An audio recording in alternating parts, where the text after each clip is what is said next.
안녕하세요. 오래간만이십니다. 반갑습니다. 예. 마스크 벗어도 될까요? 저는 좀 거리가 있으니까. 예. 여러분 초대해 주셔서 이렇게 오늘 소통하는 사랑방이라는 주제를 가지고 여러분하고 2시간 동안 이야기를 해보려고 합니다. 뭐 우리 지금 장로님 저를 소개를 이제 하셔서 어떤 걸 소개하실까 저에 대해서 궁금했었는데 저는 성성교회에서 주일학교 교사도 했었고요. 또 주일학교 교사도 하고 결혼하고서는 이제 교회를 떠났지만은 늘 이제 아버지도 계시고 뭐 동생도 있고 가족들이 여기서 믿음 생활을 하고 계시기 때문에 늘 저 멀리 있는 교회가 아니라 저의 이제 고향의 교회이고 또 가족의 교회라고 할 수가 있습니다. 그래서 사실 오늘 얘기를 하는 게 편하기도 하고 부담스럽기도 합니다. 그래서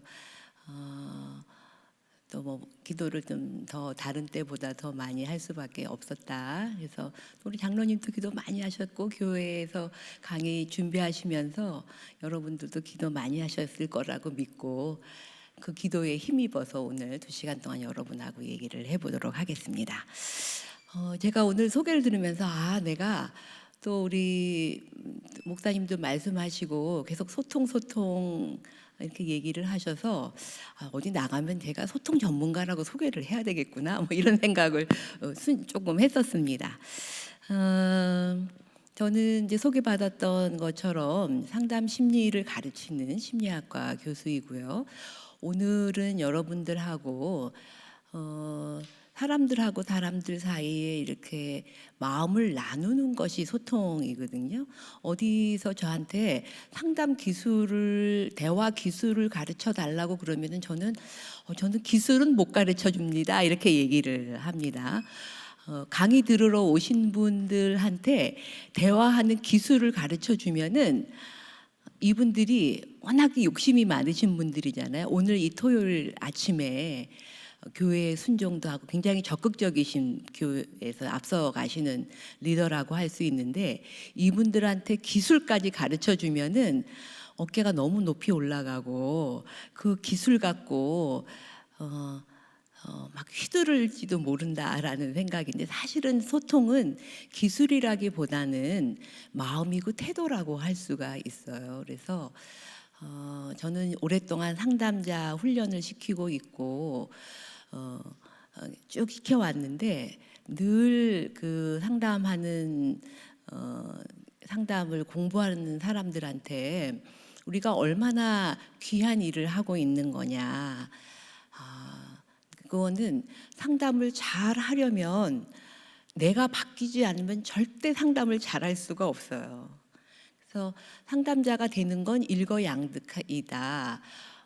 처음에는 누군가를 도와주기 위해서 우리가 상담을 배우지만 사실은 내가 배우고 변화되고 성숙해지지 않으면 절대 다른 사람을 에게 영향을 미칠 수가 없어서 먼저는 내가 변하고 그 변화된 나를 가지고 다른 사람에게 좋은 영향을 미칠 수 있는 게 상담자니까 이 얼마나 좋은 일이냐 이렇게 해서 이제 제자들을 가르칩니다. 그래서 오늘 여러분들도 이 아침에 얼마나 열정을 가지시고 더군다나 토요일 아침이니까 가족들도 다 있을 수도 있고 그러나 교회에 순종하고 또 정말 믿음의 본이 되시기 위해서 시간을 막 이리 떼고 내리 떼고 하면서 오셨을 거라는 생각이 들어요. 제가 기도를 많이 한 이유는 강의를 잘한다는 것도 중요하지만 이분들한테 꼭 필요한 강의 정말 시간 내기가 어려우셨을 텐데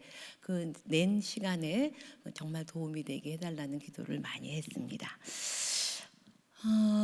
저도 소개하셨던 것처럼 저는 저희 교회는 이제 다락방이라 그러고 순장은 15년 정도 한 것 같아요.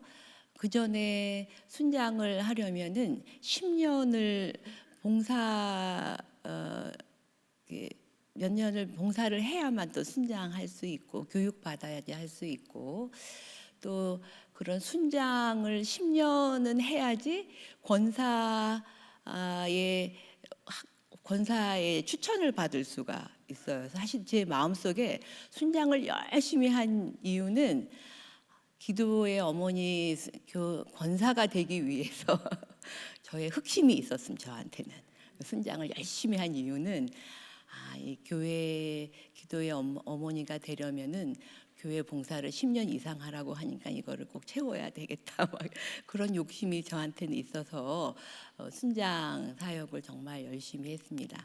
더군다나 저는 상담을 가르치는 사람이니까 많은 분들이 아유 순장님은 얼마나 다락방을 잘 운영하세요. 맨날 상담하듯이 하면 좋겠네요. 그런데 이제 우리 순원들한테 물어보면은 뭐 그럴까요? 그렇지는 않을 것 같아요. 제가 이렇게 소통하는 사랑방 얘기하니까 제일 걸리는 사람이 제 동생하고 아버지여서 딱 버티고 있는데 뭐 여러 가지 생각을 하시겠죠. 나와서 강의하고 하니까는 자랑스럽긴 하지만 속으로는 여러 가지 생각을 할 거예요.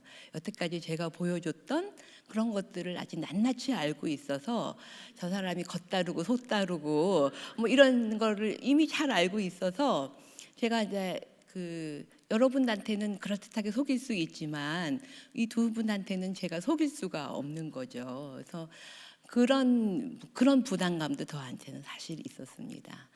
이 얘기는 사실은 우리들은 숨길래야 숨길 수 없이 살아가고 있다. 잠깐은 숨길 수 있지만 언제나 내가 다 드러날 수밖에 없다. 부지부식간에 다 드러나는 것이 우리의 내면이다.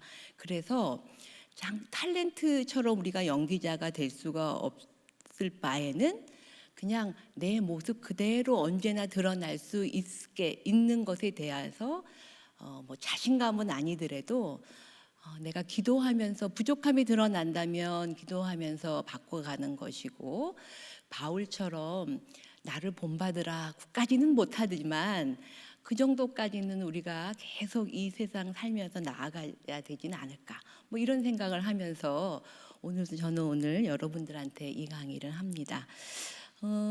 다 믿음 생활 너무 잘하고 계시고 잘하고 싶으셔서 또 받은 직분을 온전히 감당하시려고 오늘 이 아침에 귀한 시간을 내셔서 오셨는데 하나님이 옆에 계시다고 생각하면은 뭐 못할래야 못할 수가 없겠죠.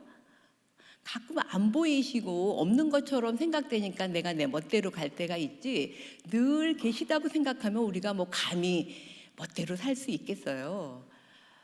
그래서 제가 생각해 봤을 때 늘 하나님이 나와 함께 가고 계시다라는 것을 생생하게 느끼기만 하면 우리는 뭐 크게 노력하지 않아도 우리가 들은 것도 있고 배운 것도 있고 기도하는 바도 있어서 늘 주님 뜻에 맞추어서 살 수 있을 것이다. 그러나 그게 생생하게 경험을 되지 못한다는 게 늘 문제이죠. 그래서 저는 여러분한테 오늘 하나님이 살아계심을 늘 체험하고 계시나 또 하나님이 나를 사랑하신다라는 걸 정말 생생하게 느끼고 계시나 이런 체험과 느끼기 위해서는 이제 바로 하나님을 이제 늘 만나야 되는데 바로 이제 만난다라고 하는 것이 소통이라고 할 수가 있고 마음을 나누는 것이 소통이죠.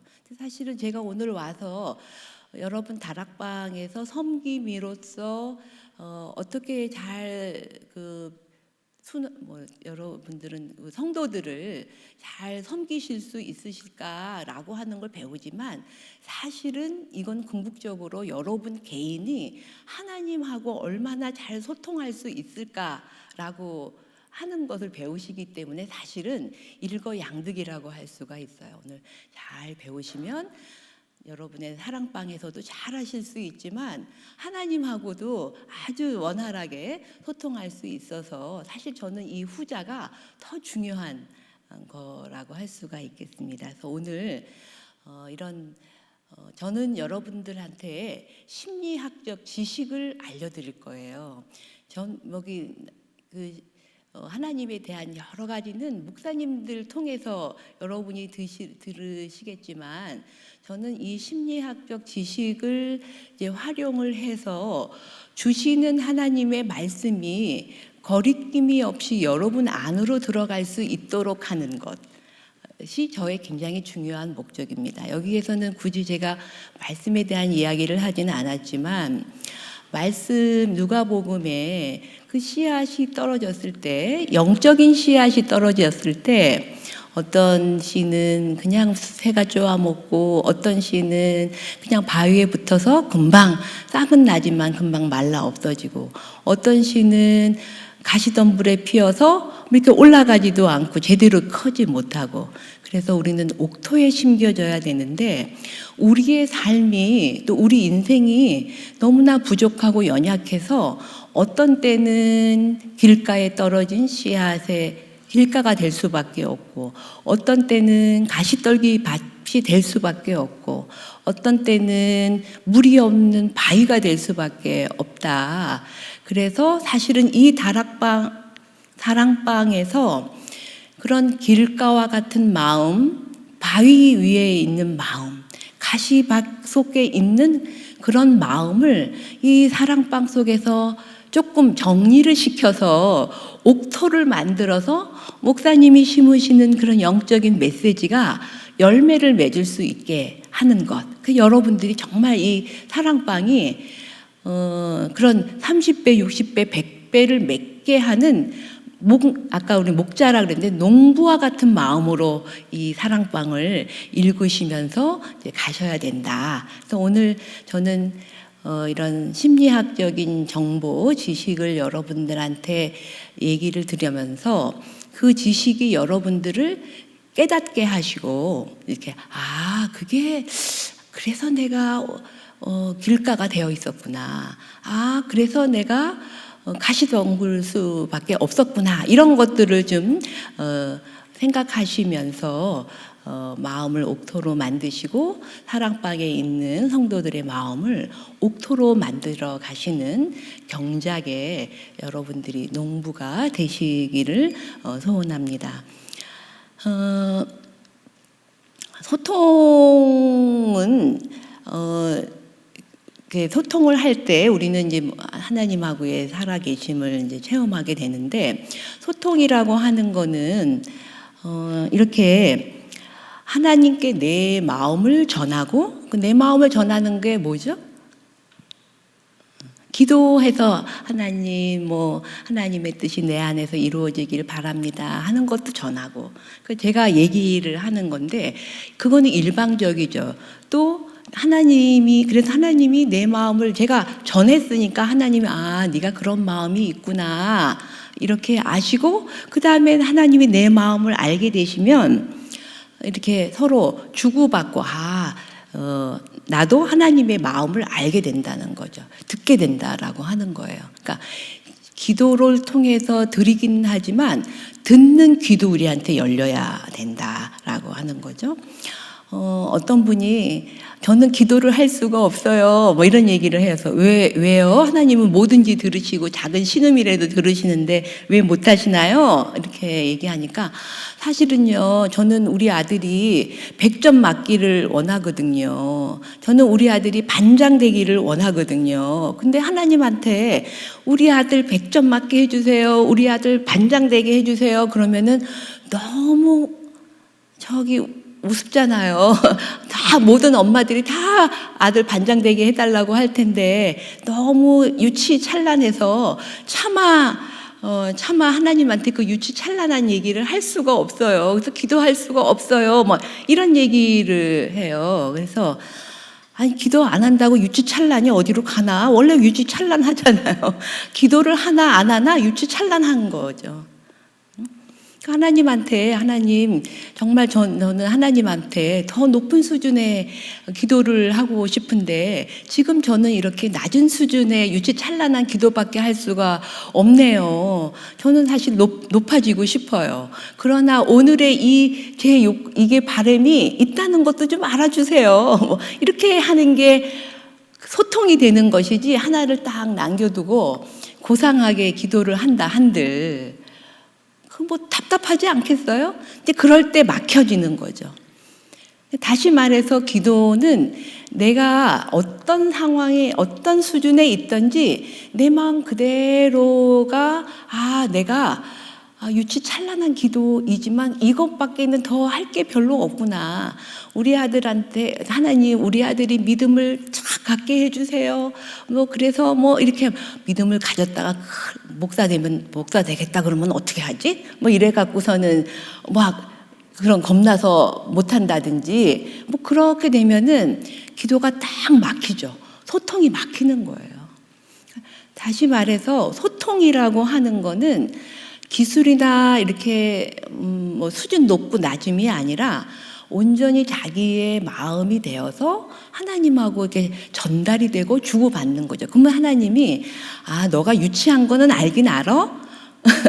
그러면은 네가 높아지고 싶다는 거지, 고상해지고 싶다는 거지. 그런 마음을 물론 반장이 되고 싶어하는 마음도 있지만 이 사람이 고상해지고 싶어하고 하나님 앞에서 제대로 된 기도를 하고 싶어하는구나 이런 거를 알게 돼요. 그러면은 어떤 기도의 응답을 주실런지는 정확하진 않지만 제 경험으로는 반장이 되고 100점을 맞게 하려면은 걔가 하나님 앞에서 지혜롭게 해달라고 기도를 하고 또 걔가 우리 반이나 우리 학교가 정말 평화롭고 사랑스러운 학교가 되게 해야 되겠구나 그런 마음을 가지면은 얘가 자기 반을 사랑하게 되고 또 하나님의 지혜를 얻어서 공부도 잘하게 되고 하니까 요 앞보다는 그것의 근본적인 더 높은 수준의 기도를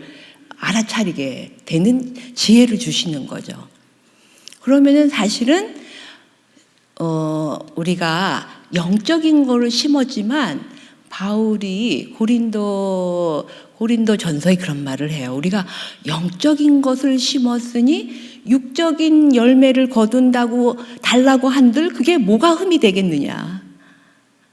그러니까 우리가 영적인 것을 심으면 하나님은 알아서 영적인 복음도 주시지만 육적인 것도 사실은 당연히 채워주실 수 있다는 거예요. 걱정하시지 마시고 염려하시지 마시고 내가 심는 것을 어떻게 영적인 하나님의 뜻에 가깝게 만들까. 그러려면 이제 막 말씀도 봐야 되고 정말 또 하나님 마음에 맞추려고 하는 막 그런 노력을 해야 되겠죠. 그래서 이렇게 하나님께 내 마음을 전하고 내 마음이 하나님한테 전달이 되고 그럼 하나님이 내 마음을 아시게 돼서 이게 이제 바로 소통이 되는 거예요. 여러분이 기도의 생활이 또 말씀으로 우리가 뭐 옛날 구약 시대처럼 하나님이 이렇게 막 산신령과 같은 목소리를 막 들려줘서 대답해 주시는 건 아니거든요. 하나님은 어떻게 우리의 마음에 전달해 주시냐면 잘 아시다시피 말씀을 통해서 대답을 해 주시는 거거든요. 그러니까 기도를 통해서 내 마음을 전달을 하고 또 하나님은 말씀과 들으면서 나는 거잖아요. 그래서 그렇게 막 기도를 하면 그날따라 꼭 목사님이 그곳에 딱 맞는 설교 말씀을 하세요. 이게 이렇게 뭔가 안타까운 기도 제목이 있으면 하나님이 말씀을 통해서 하시든지 아니면은 설교 말씀을 통해서 그것에 맞춘 대답을 해 주실 수가 있죠. 그래서 우리는 성전에 나와서 말씀을 듣고 이런 예배가 꼭 필요한 이유가 그런 거겠죠. 그래서 우리가 지금 2, 3년 동안 코로나 때문에 얼마나 손해를 봤는지 몰라요. 저도 3년 동안에 딱 2번 온라인 예배를 봤었거든요. 그 전에 이제 교회에 5%만 들어오라고 막 그랬을 때 저는 수준이 낮아서 그런지 하여간 직접 듣지 않으면은 잘 귀에 들어오는 것 같지 않아서 5% 안에 들어가려면은 막 일찍 2시간 전에 와야만 되니까 2시간 전에 가서 이제 들어가려고 5%니까는 막 그렇게 100명만 저희 교회가 워낙 크니까 6,000석에 100명만 들어와야 된다. 그러면 100명 안에 들어가려고 막 2시간 전, 3시간 전에 가서 번호표 따갖고 가서 이제 그랬었는데 왜냐하면 저는 듣지 않으면은 잘 안 되고 온라인으로 제가 들으니까 벌써 제가 딱 온라인 하니까 옷을 안 갈아입고 입던 옷 입대로 하더라고요. 저는 머릿속에 예배로 가면은 옷 싹 갈아입고 제가 가지고 있는 제일 좋은 옷으로 입고 슬리퍼는 절대 안 되고 청바지 그것도 안 된다 뭐 이렇게 생각을 하고 있는데 온라인 하니까 벌써 입던 옷 그대로 있죠. 머리 감고 뭐 드라이는 할 생각도 안 하더라고요. 그리고 딱 커피를 딱 꼽아다가 앞에다가 딱 놓고 시작을 하더라고요. 제가 그거 한번 제 자신을 보고 너무 깜짝 놀랐어요. 그래서 이렇게 해서는 안 되겠다. 이게 예배, 리추얼이거든요. 사실 예배라고 하는 건. 그래서 뭐 아이들한테 뭐 그렇게 제일 좋은 옷, 또 제일 뭐 좋은 옷으로 갈아입고 시간 맞추어서 뭐 이런 것들이 내가 하나님한테 내가 하나님이 정말 중요하고 하나님이 나한테서는 제일 중요하고 이게 제일 인생에서 우선순위라는 걸 뭘로 표현할 수 있을까? 그러니까 표현할 수 있는 방법 중에 하나가 예배인 거죠. 잘 차려입고 오고 하는. 그래서 저는 표현할 방법이 맨날 입으로 사랑해요, 사랑해요 하면 내가 잘 들릴까 뭐 이런 것도 이제 뭐 의심도 될 때도 있고 하니까 근데 그런 저는 굉장히 리추얼을 의식, 의례 이런 것들을 좀 너무 사람이긴 한데 그래서 이렇게 이제 소통하게 될 때 비로소 나하고 하나님하고 둘만의 관계가 되는 거죠. 수많은 성도들이 있고 사람이 있지만 이렇게 서로 주고받고 듣고 1대1의 릴레이션 관계가 될 때 나만 사랑하시고 이 세상에 아무도 없고 나만 있는 것처럼 사랑하시는 그런 마음을 가지니까 제가 자신이 있죠. 문제가 있어도 뭐 알아서 하시겠지. 뭐 조금만 뭐 평상시에 제 갈고 닦아 놓은 관계가 있거든요. 평상시에 갈고 닦아 놓지 않고서는 벼랑간 문제가 생겨서 기도하면 약간 치사하잖아요. 나중에 치사하고 막 약간 민낯이 되는 게 좀 부끄러워서 평상시에 관계를 잘 만들어 놓자. 이게 이제 저의 신앙생활이 이제 중요한 겁니다. 그래서 평상시에 아부를 잘 해놓고 있어야지 나중에 여차 싶을 때 가서 매달릴 수 있다. 그래서 평상시에 나는 하나님하고의 좋은 관계, 예수님과 좋은 관계를 저는 맺는 걸 열심히 이제 한다고 생각을 하고 있는데 그러려면은 하나님하고 늘 소통을 이제 해야 되는 거죠. 뭐 이런 얘기는 아마 목사님 통해서 더 많이 들으셨을 텐데 소통이 이렇게 금방 말씀드렸던 것처럼 우리의 믿음 생활에서도 이 소통이 이렇게 중요한데 일상생활에서도 정말 중요하게 되었습니다. 모든 인간 관계의 모든 문제는 사실 소통이 잘 안 되기 때문에 생기는 일이에요. 그래서 저는 심리학에서 이제 상담 심리를 가르치지만 소통과 관련된 이론이 정말 많습니다. 뭐 엉뚱하게 이게 코드가 안 맞아서 문제가 생기는 경우, 제대로의 상대방의 마음을 읽지를 못해서 이제 문제가 생기는 경우, 그래서 학자들마다 그 소통이 안 되기 때문에 문제가 일어난다라는 이론들을 많이 발표를 하고 있어요. 관계는 뭐 여러분들도 뭐 일반적으로 관계가 안 돼서 소통이 잘 안 돼서 관계가 안 된다는 건 아는데 요즘에 호소를 많이 하는 우울증이라든지 이거는 뭐 어른들, 성인들도 이제 우울증, 뭐 아이들도 호소를 하지만 지금 제가 우리 제자들한테 상담에 그 블루오션이 3가지가 있다 이렇게 얘기를 하고 있어요. 저는 선생님은 상담에서도 전문 분야가 무엇입니까? 라고 저한테 이제 물을 때 저는 오래전에는 청소년 상담을 오랫동안 해왔고 이제는 학교에 가서는 상담자를 길러내는 상담자 훈련이 저의 중요한 전문 영역입니다. 그런데 요즘 학생들한테 저는 우울증의 전문가가 돼야 된다.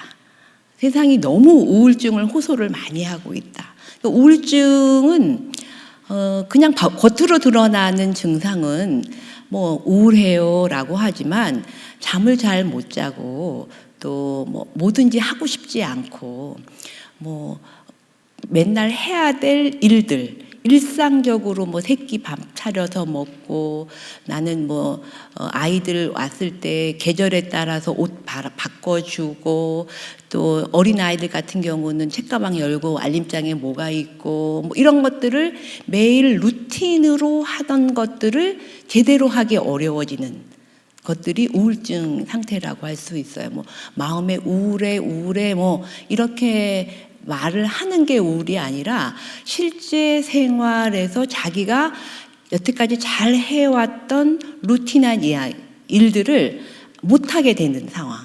그런 게 사실 우울증 상태라고 할 수가 있어서 우울증은 거기에 그냥 우울증으로만 있는 것이 아니라 그러면은 가정이 어려워져요. 가정 생활에 어려움이 생겨요. 그 다음에 애들이 뭔가 굉장히 불편해지고 부부 생활에 문제가 생기고 해서 이게 파급력이 너무나 많아요.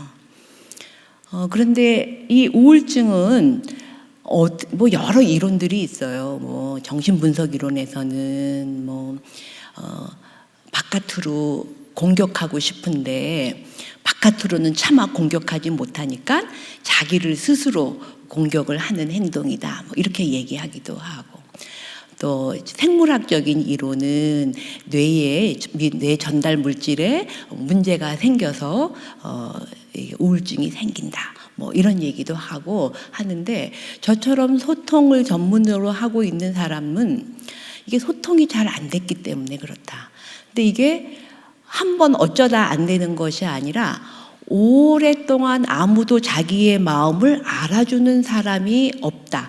한 번쯤은 뭐 내 마음을 모를 수 있지 하고 쑥 넘어갔는데 그것이 한 번이 아니라 반복해서 여러 번 자기의 마음을 표현할 수도 없고 알아주지도 않고 이러고 하면은 냉담해지고 우울로 빠져들어가게 되는 거죠. 그래서 이분은 다른 사람하고 소통을 안 될 뿐만 아니라 자기 내면하고도 소통이 안 돼요. 자기 자신하고도 이게 연락이 안 되니까 우리가 마치 순환이 잘 안 되는 상태죠. 그러니까 우리 몸의 순환이 안 되면은 여러 가지 염증이 생기고 면역력이 저하가 되고 뭐 이런 일이 생기지만 심리적으로 소통이 자기 내부하고의 소통이 되지를 않으면 바로 이제 우울증으로 가게 된다라고 하는 거죠. 그러니까 하나님하고의 소통이 되기도 뭐 이런 사람은 하나님하고도 소통이 잘 안 되죠. 자기 내부하고도 소통이 안 되니까. 그래서 우울증이 소통이 안 된 결과다라고 생각을 하고 있고요. 두 번째, 청소년들한테 요즘에 유행처럼 자해가 일어나고 있어요. 어떤 때는 자해라고 하는 거는 자살은 아니에요. 자살하고 자해하고는 차원이 다른 겁니다. 자해는 살아있어요. 그런데 자기 자신을 죽을 것 같은 고통 속에 넣음으로써 이것보다 더 큰 고통을 잊어버리는 거예요. 그래서 자해하는 사람들한테 생각해야 될 것이 뭐냐 하면은 고통스럽다라고 하는 거예요. 그 사람의 고통을 이해하지 못하면 자해하는 사람을 이해할 수가 없어요. 그래서 청소년들이 뭐 요즘에는 자해에 대해서도 여러 가지를 구분을 해서 사용을 하죠. 어떤 때는 애들이 딱 자해, 주로 이제 많이 하는 게 손이나 팔 이런 데서 이제 카터로 싹 거서 피가 스멀스멀 나오게 해갖고 용감하게 딱 나를 봐라 이런 식으로 해서 파워를, 힘을 모으기 위해서 자해를 하는 경우까지도 왔어요. 아니면 유행과 같은 경우도 있어요. 너네 이렇게 무서운 건 못하지? 내가 이런 거 정도는 내가 좀 센 사람이야. 그래서 센 거를 보여주려고 하는 자해도 있어요. 그러나 그거는 이제 요새 파생되어져 있는 자해이고 원래 자해는 너무 고통스러워서 이 고통은 이 고통보다 더 센 고통을 주지 않으면 잊어버릴 수가 없었을 때 이렇게 자해를 하죠. 그래서 뭐 심지어는 술 먹는 사람도 잊어버릴 정도로 술을 먹는다, 이것도 자해죠. 어떤 사람은 막 이마를 땅에다 막 벽에다가 들이대서 여기서 피가 나올 정도로 이마를 들이대면서 하는 경우가 있어요. 그러니까 그게 너무 화딱지 나고 너무 뭐 화가 난다, 뭐 또 너무 자기 감당할 수 있는 일이 아니다 할 때 이제 그렇게 자해를 해서 하는 경우가 있죠. 근데 그때의 그 고통에 대해서 본인이 잘 모르는 거예요. 고통스러운데 왜 고통스러운지 뭔지를 이렇게 이해할 수가 없을 상태가 되었을 때 그 처리하는 걸 자해로 하는 경우죠. 그래서 이제 청소년 상담자들이 이제 자해를 했었을 때에 초기에, 그러니까 그 사건의 바로 직전에 있는 일, 저 전에 있었던 일, 이런 것들을 쭉 원거리의 문제, 근거리의 문제, 이런 것들을 살피면서 상담을 합니다. 대체적으로 자해는 외상적인 문제가 있어요.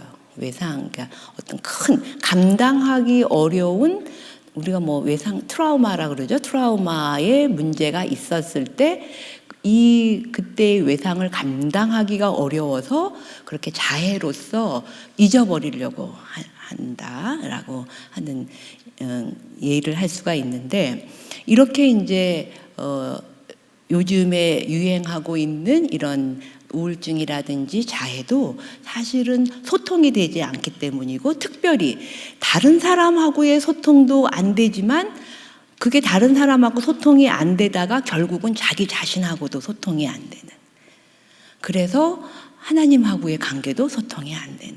그래서 여러분들이 사랑방이 그 다른 사람하고의 소통이 안 되는 것을 사랑방에 와서 소통 조금씩 내놔서 소통할 수 있도록 해주는 역할이 그 사랑방의 역할이다, 저는 생각을 하고 있어요. 그래서 물론 이제 사랑방이면은 그때마다의 주제가 있고 말씀에 비추어서 성경 공부를 해 나가는 것이긴 하지만, 성기미들이 얘기를 많이 하면 안 되죠.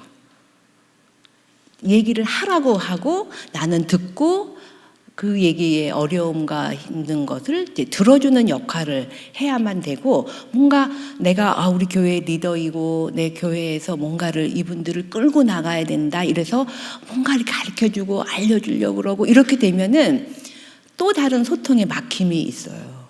그래서 사실은 사랑방에서는 잘 들어주는 게 필요한데, 사실은 잘 들어주려면은 저 사람이 왜 저렇게 얘기할 수밖에 없나라는 것을 이해를 해야지 잘 들어줄 수가 있는 거예요. 그 이해 없이 이렇게 듣고만 있으면 그냥 너는 떠들어라, 난 딴짓한다, 이런 그 동상이몽이 되기 때문에 이해하면서 들어주는 게 필요해요. 근데 여러분들은 믿음의 지금 섬김이고 교회의 리더이기 때문에 뭐 이런 문제를 어느 정도는 해소하고 있어서 이렇게만 하면 되는데, 기도만 하면 되는데, 이렇게만 하면 되는데, 어느 정도 답이 좀 있으신 분들일지 몰라요. 그래서 마음이 급해져요.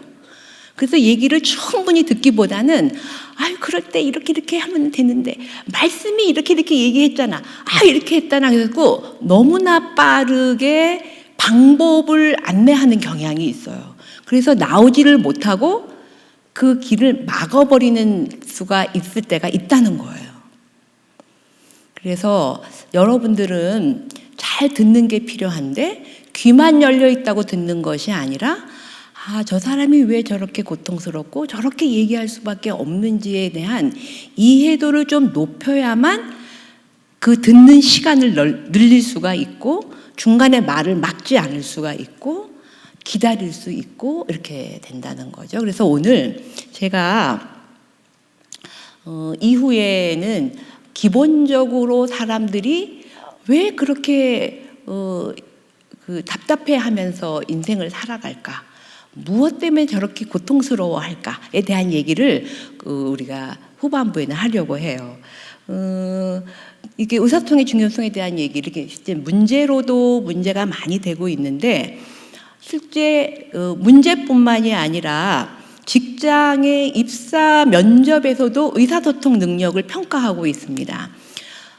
제가 자랑을 하면은, 저는 우리나라의 1급 장관, 차관, 그 밑에 있는 국장이 1급인데 그 1급이 우리나라에는 고위공무원법이라고 그래서 역량평가를 거쳐야만의 1급으로 승진할 수가 있어요. 옛날에 2007년도 이전에는 그냥 때가 되고 뭐 그 영역에서 때가 되고 뭐 좀 잘한다 그러면은 1급 승진이 되었어요. 그런데 2007년도 이후에는 고위공무원법이라 그래서 역량 평가가 통과하지 않으면 승진을 할 수가 없는 제도가 우리나라에 생겼어요. 저는 그 제도는 너무너무 훌륭한 제도라고 생각을 하는데, 그 제도에서 제일 먼저 보는 능력이 의사소통 능력이에요. 의사소통 능력이 뭐냐면 잘 듣는지. 왜냐하면 높이 올라갈수록 잘 안 듣거든요. 국장 정도 되면은, 공무원의 국장 정도 되면은 뭐 말 한마디로 자자자작 과장, 뭐 계장, 뭐 수백 명이 움직여 가니까 듣기보다는 말하는 쪽이 있어요. 그런데 사실은 잘 들어야 되고, 이 사람이 도대체 왜 이렇게 힘들어 하는지에 부하 직원의 얘기를 잘 듣는 역량을 평가합니다. 그래서 시험을 보는 것이 아니라 하루 종일, 저는 그거 할 때, 이 면접, 그 고위공무원 평가할 때 아침 7시 반에 가요. 그러면 그분들은 9시부터 시작을 하는데 1시간 반 정도 준비했다가 그 리포트를 다 쓰고 나오면 뭐 10시도 막 되고 그래요. 그러니까 하루 종일 9가지 역량을 평가하는데 그 중에 첫 번째가 의사소통 역량입니다. 어떻게 하느냐 하면은 문제를 줘요. 시나리오를 줍니다. 그럼 제가 과장이 되는 거예요. 이분이 이제 국장이 될 사람이니까 그러니까 검사, 저는 이제 평가자이고 이제 승진하실 분이 국장의 역할을 하게 하는 거예요. 그럼 저희가 가서 뭐 과장님, 아니 국장님 이럴 수가 있습니까? 이런 문제를 어디서 하면서 제가 아주 못돼 먹은 과장의 역할을 제가 해요. 그걸 우리 참여형 평가라고 합니다. 그러니까 제가 과장의 역할을 하면서 이 사람이 내 얘기의 요점을 알아듣나, 내가 말하는 심정을, 감정을 알아듣나, 그래서 어떻게 반응하나, 이런 것들을 제가 역할을 하면서 점수를 매겨가는 거예요.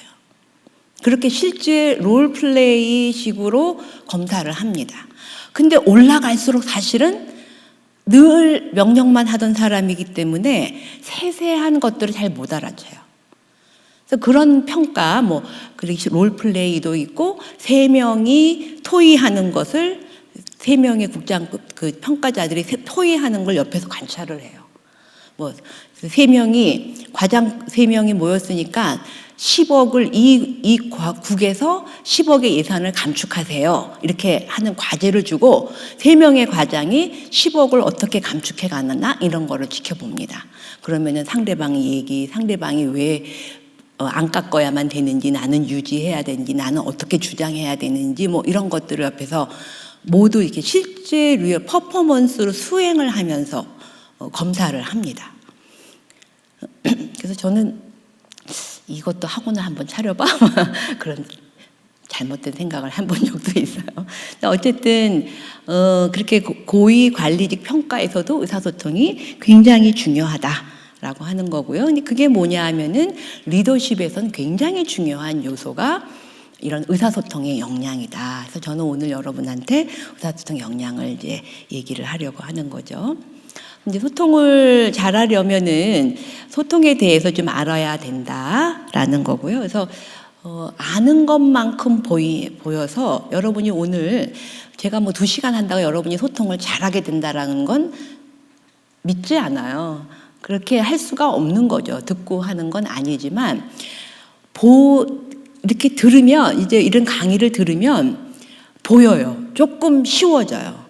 그래서 조금 자기를 컨트롤할 수가 있어요. 그래서 저는 이렇게 2시간 특강 얘기했었는데 이렇게 2시간 특강 해갖고 사람이 변하는 건 아니다. 이제 그래서 늘 이렇게 소그룹으로 훈련 받고 이렇게 하기를 이제 바라긴 하는데, 그래서 소통은 늘 말씀드렸던 것처럼 기술이 아니고 태도예요. 잘 들으려고 하고 잘 이해하려고 하고 이 모임을 화합을 하려고 하고 더 나아가게 하려고 하는 그런 마음이 소통의 능력이지 이렇게 말 나불나불 잘한다고 하는 게 아닙니다. 오히려 말 잘하는 사람이 제일 위험한 소통자예요. 그래서 제가 처음에 상담자가 되려고 했었을 때에 저는 예수쟁이니까 뭐 착하게 나쁘게 살지는 않았고 또 어디 가서 이렇게 말 못한다는 얘기를 들어본 적이 별로 없고 그러니까 말도 잘하고 착하게 살고 뭐 이러니까 상담자 하면 잘할 거야 이런 생각을 속으로 했었어요. 그랬는데 사실 이 말이 앞서는 이 특성 때문에 너무 고생을 많이 했습니다. 뭐 지금도 그래서 제가 어쩌면은 상담자로 빠지질 않고 상담 교육자로 빠진 이유가 제 나름대로의 이유가 있을 거예요. 왜냐하면 저는 가르침이 더 앞서니까, 말하는 게 더 앞서니까 제대로 듣기가 어려운 거죠. 저처럼 이렇게 40년을 훈련을 하고 머릿속에 매일 뼈 때리게 얘기를 하는데도 잘 안 바뀌거든요. 그러니까 매일같이 사실은 갈고 닦아야 될 그런 부분이죠. 능력이 아니고 인격이라는 거죠. 마음이 너무 급해지고 내 욕심을 차리고 내 욕심이 있으면 절대 소통 못 합니다. 그래서 상담자는 부모나 가족, 아는 사람은 절대 상담하지 않아요. 왜냐하면 가족들은 내 욕심이 있거든요. 그 사람한테 바라는 개인적인 욕심이 있어서 그 사람은 내가 상담 전문가라고 하더라도 가족이나 가까운 사람은 상담하지 않아요. 왜냐하면 내 욕심이 생기기 때문에 나의 의도가 있어요. 그러니까 의도가 있고 욕심이 있고 이러면 소통 못합니다. 소통은 저 사람이 발전을 해야 되고 저 사람이 변화하고 우리가 함께 변화해야 된다라는 생각이 있을 때 비로소 소통이 가능한 겁니다. 내 욕심이 있는 한은 소통은 절대 안 된다. 그러니까 이 소통이 제가 교회에서 이런 소통 얘기를 하는 이유는 우리가 늘 성화되어 가는 과정이 우리 인생길인데 이 소통 과정이 우리 성화에 굉장히 중요한 길일 수밖에 없다 이렇게 생각을 하는 거죠. 저는 이제 로마서에 있어서도 지금은 이제 뭐 제 묘비명에 어떤 글을 쓸 것인가를 저는 이제 준비를 해두고 있는데 고등학교, 대학교 때는 로마서 12장을 이것대로 살아야지 뭐 이런 생각을 많이 했었어요. 그게 뭐냐면 실천과 관련된 거거든요. 이제 믿음이 자라고 하나님하고의 관계가 높아질수록 우리가 로마서도 12장보다는 8장이 더 우리한테 더 중요한 장이 되고 더 의미가 있어지는 건데 이 12장은 실제로 그런 믿음이 우리의 정체성이 완전하게 정리가 된 이후에 그래서 세상에 어떻게 살 것이냐와 관련된 것이 로마서 12장과 관련 있는데 저는 이제 상담하는 사람이니까 즐거워하는 사람과 함께 즐거워하고 뭐 슬퍼하는 사람하고 우는 사람하고 함께 우는 거죠. 그래서 이런 소통이 하는 구절이 또 우리 말씀 속에서도 있다 이렇게 말씀을 드릴 수가 있죠. 전에 제가 여기 와서 소통에 대한 얘기를 주일학교에서도 한 적이 있었는데 의사소통의 커뮤니케이션의 컴이 들어가는 단어들은 접두사인데 함께라고 하는 뜻이에요. 그래서 아까도 제가 하나님한테 내 얘기를 하고 하나님이 내 마음을 알고 하나님이 내 마음을 알고 있다는 것을 내가 알고 하나님께서 하시는 말씀을 듣고 이렇게 서로 공유되는 게 커뮤니케이션이에요. 일방적으로 던지는 게 대화, 이렇게 대화는 표면적인 것이 대화라고 한다면 커뮤니케이션은 정말 속의 것까지 서로 공유되는 것을 커뮤니케이션이라고 우리가 얘기를 합니다. 그래서 그 교과서나 사전에서는 말이나 글, 소리, 표정, 몸짓 뜻을 통해서 서로의 생각과 느낌 등을 서로 주고받는 거, 그래서 알게 되는 거예요. 그래서 안다고 그래서 내가 그것을 다 수용하고 그대로 해야 될 건 아니에요. 많은 사람들이 알면은 해야 될 것 같아서 아는 것조차 시도를 안 하는 경우가 있어요. 우리가 이 정도 나이가 살면 저 사람이 왜 저런 얘기 하는지를 우리가 알아요. 그런데 그 얘기를 듣고 있으면 내가 그 얘기를 다 수용해서 그 말대로 해줘야 될 것처럼 압력을 받아요. 그래서 아예 안 듣는 게 나아 이래갖고 잘라버릴 때가 있어요.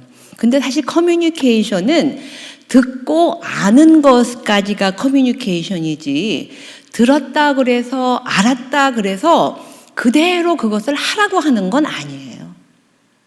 그래서 커뮤니케이션은 정말 소통인 거예요. 그 다음에 그것대로 하느냐 안 하느냐는 정말 나의 주관과 가치관과 결정과 결심과 행함이 뒤에 따르는 것이지 듣고 알았다 그래서 그대로 하라는 건 아니죠.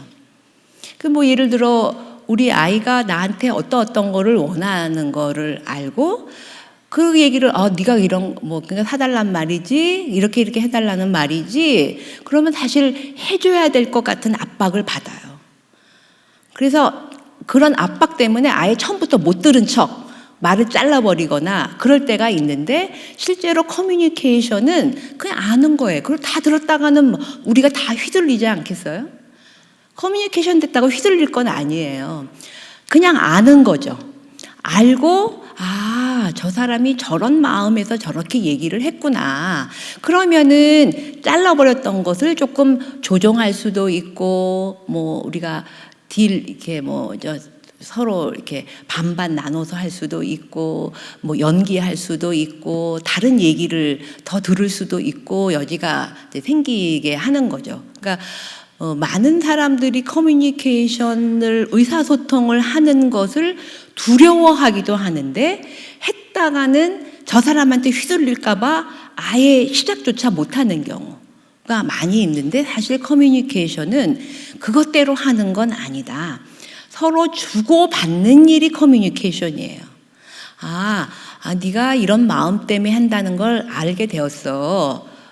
그러면 저쪽 상대방이 그래서 해주겠다는 거야? 안 해주겠다는 거야? 그렇게 얘기 나올 수도 있어요.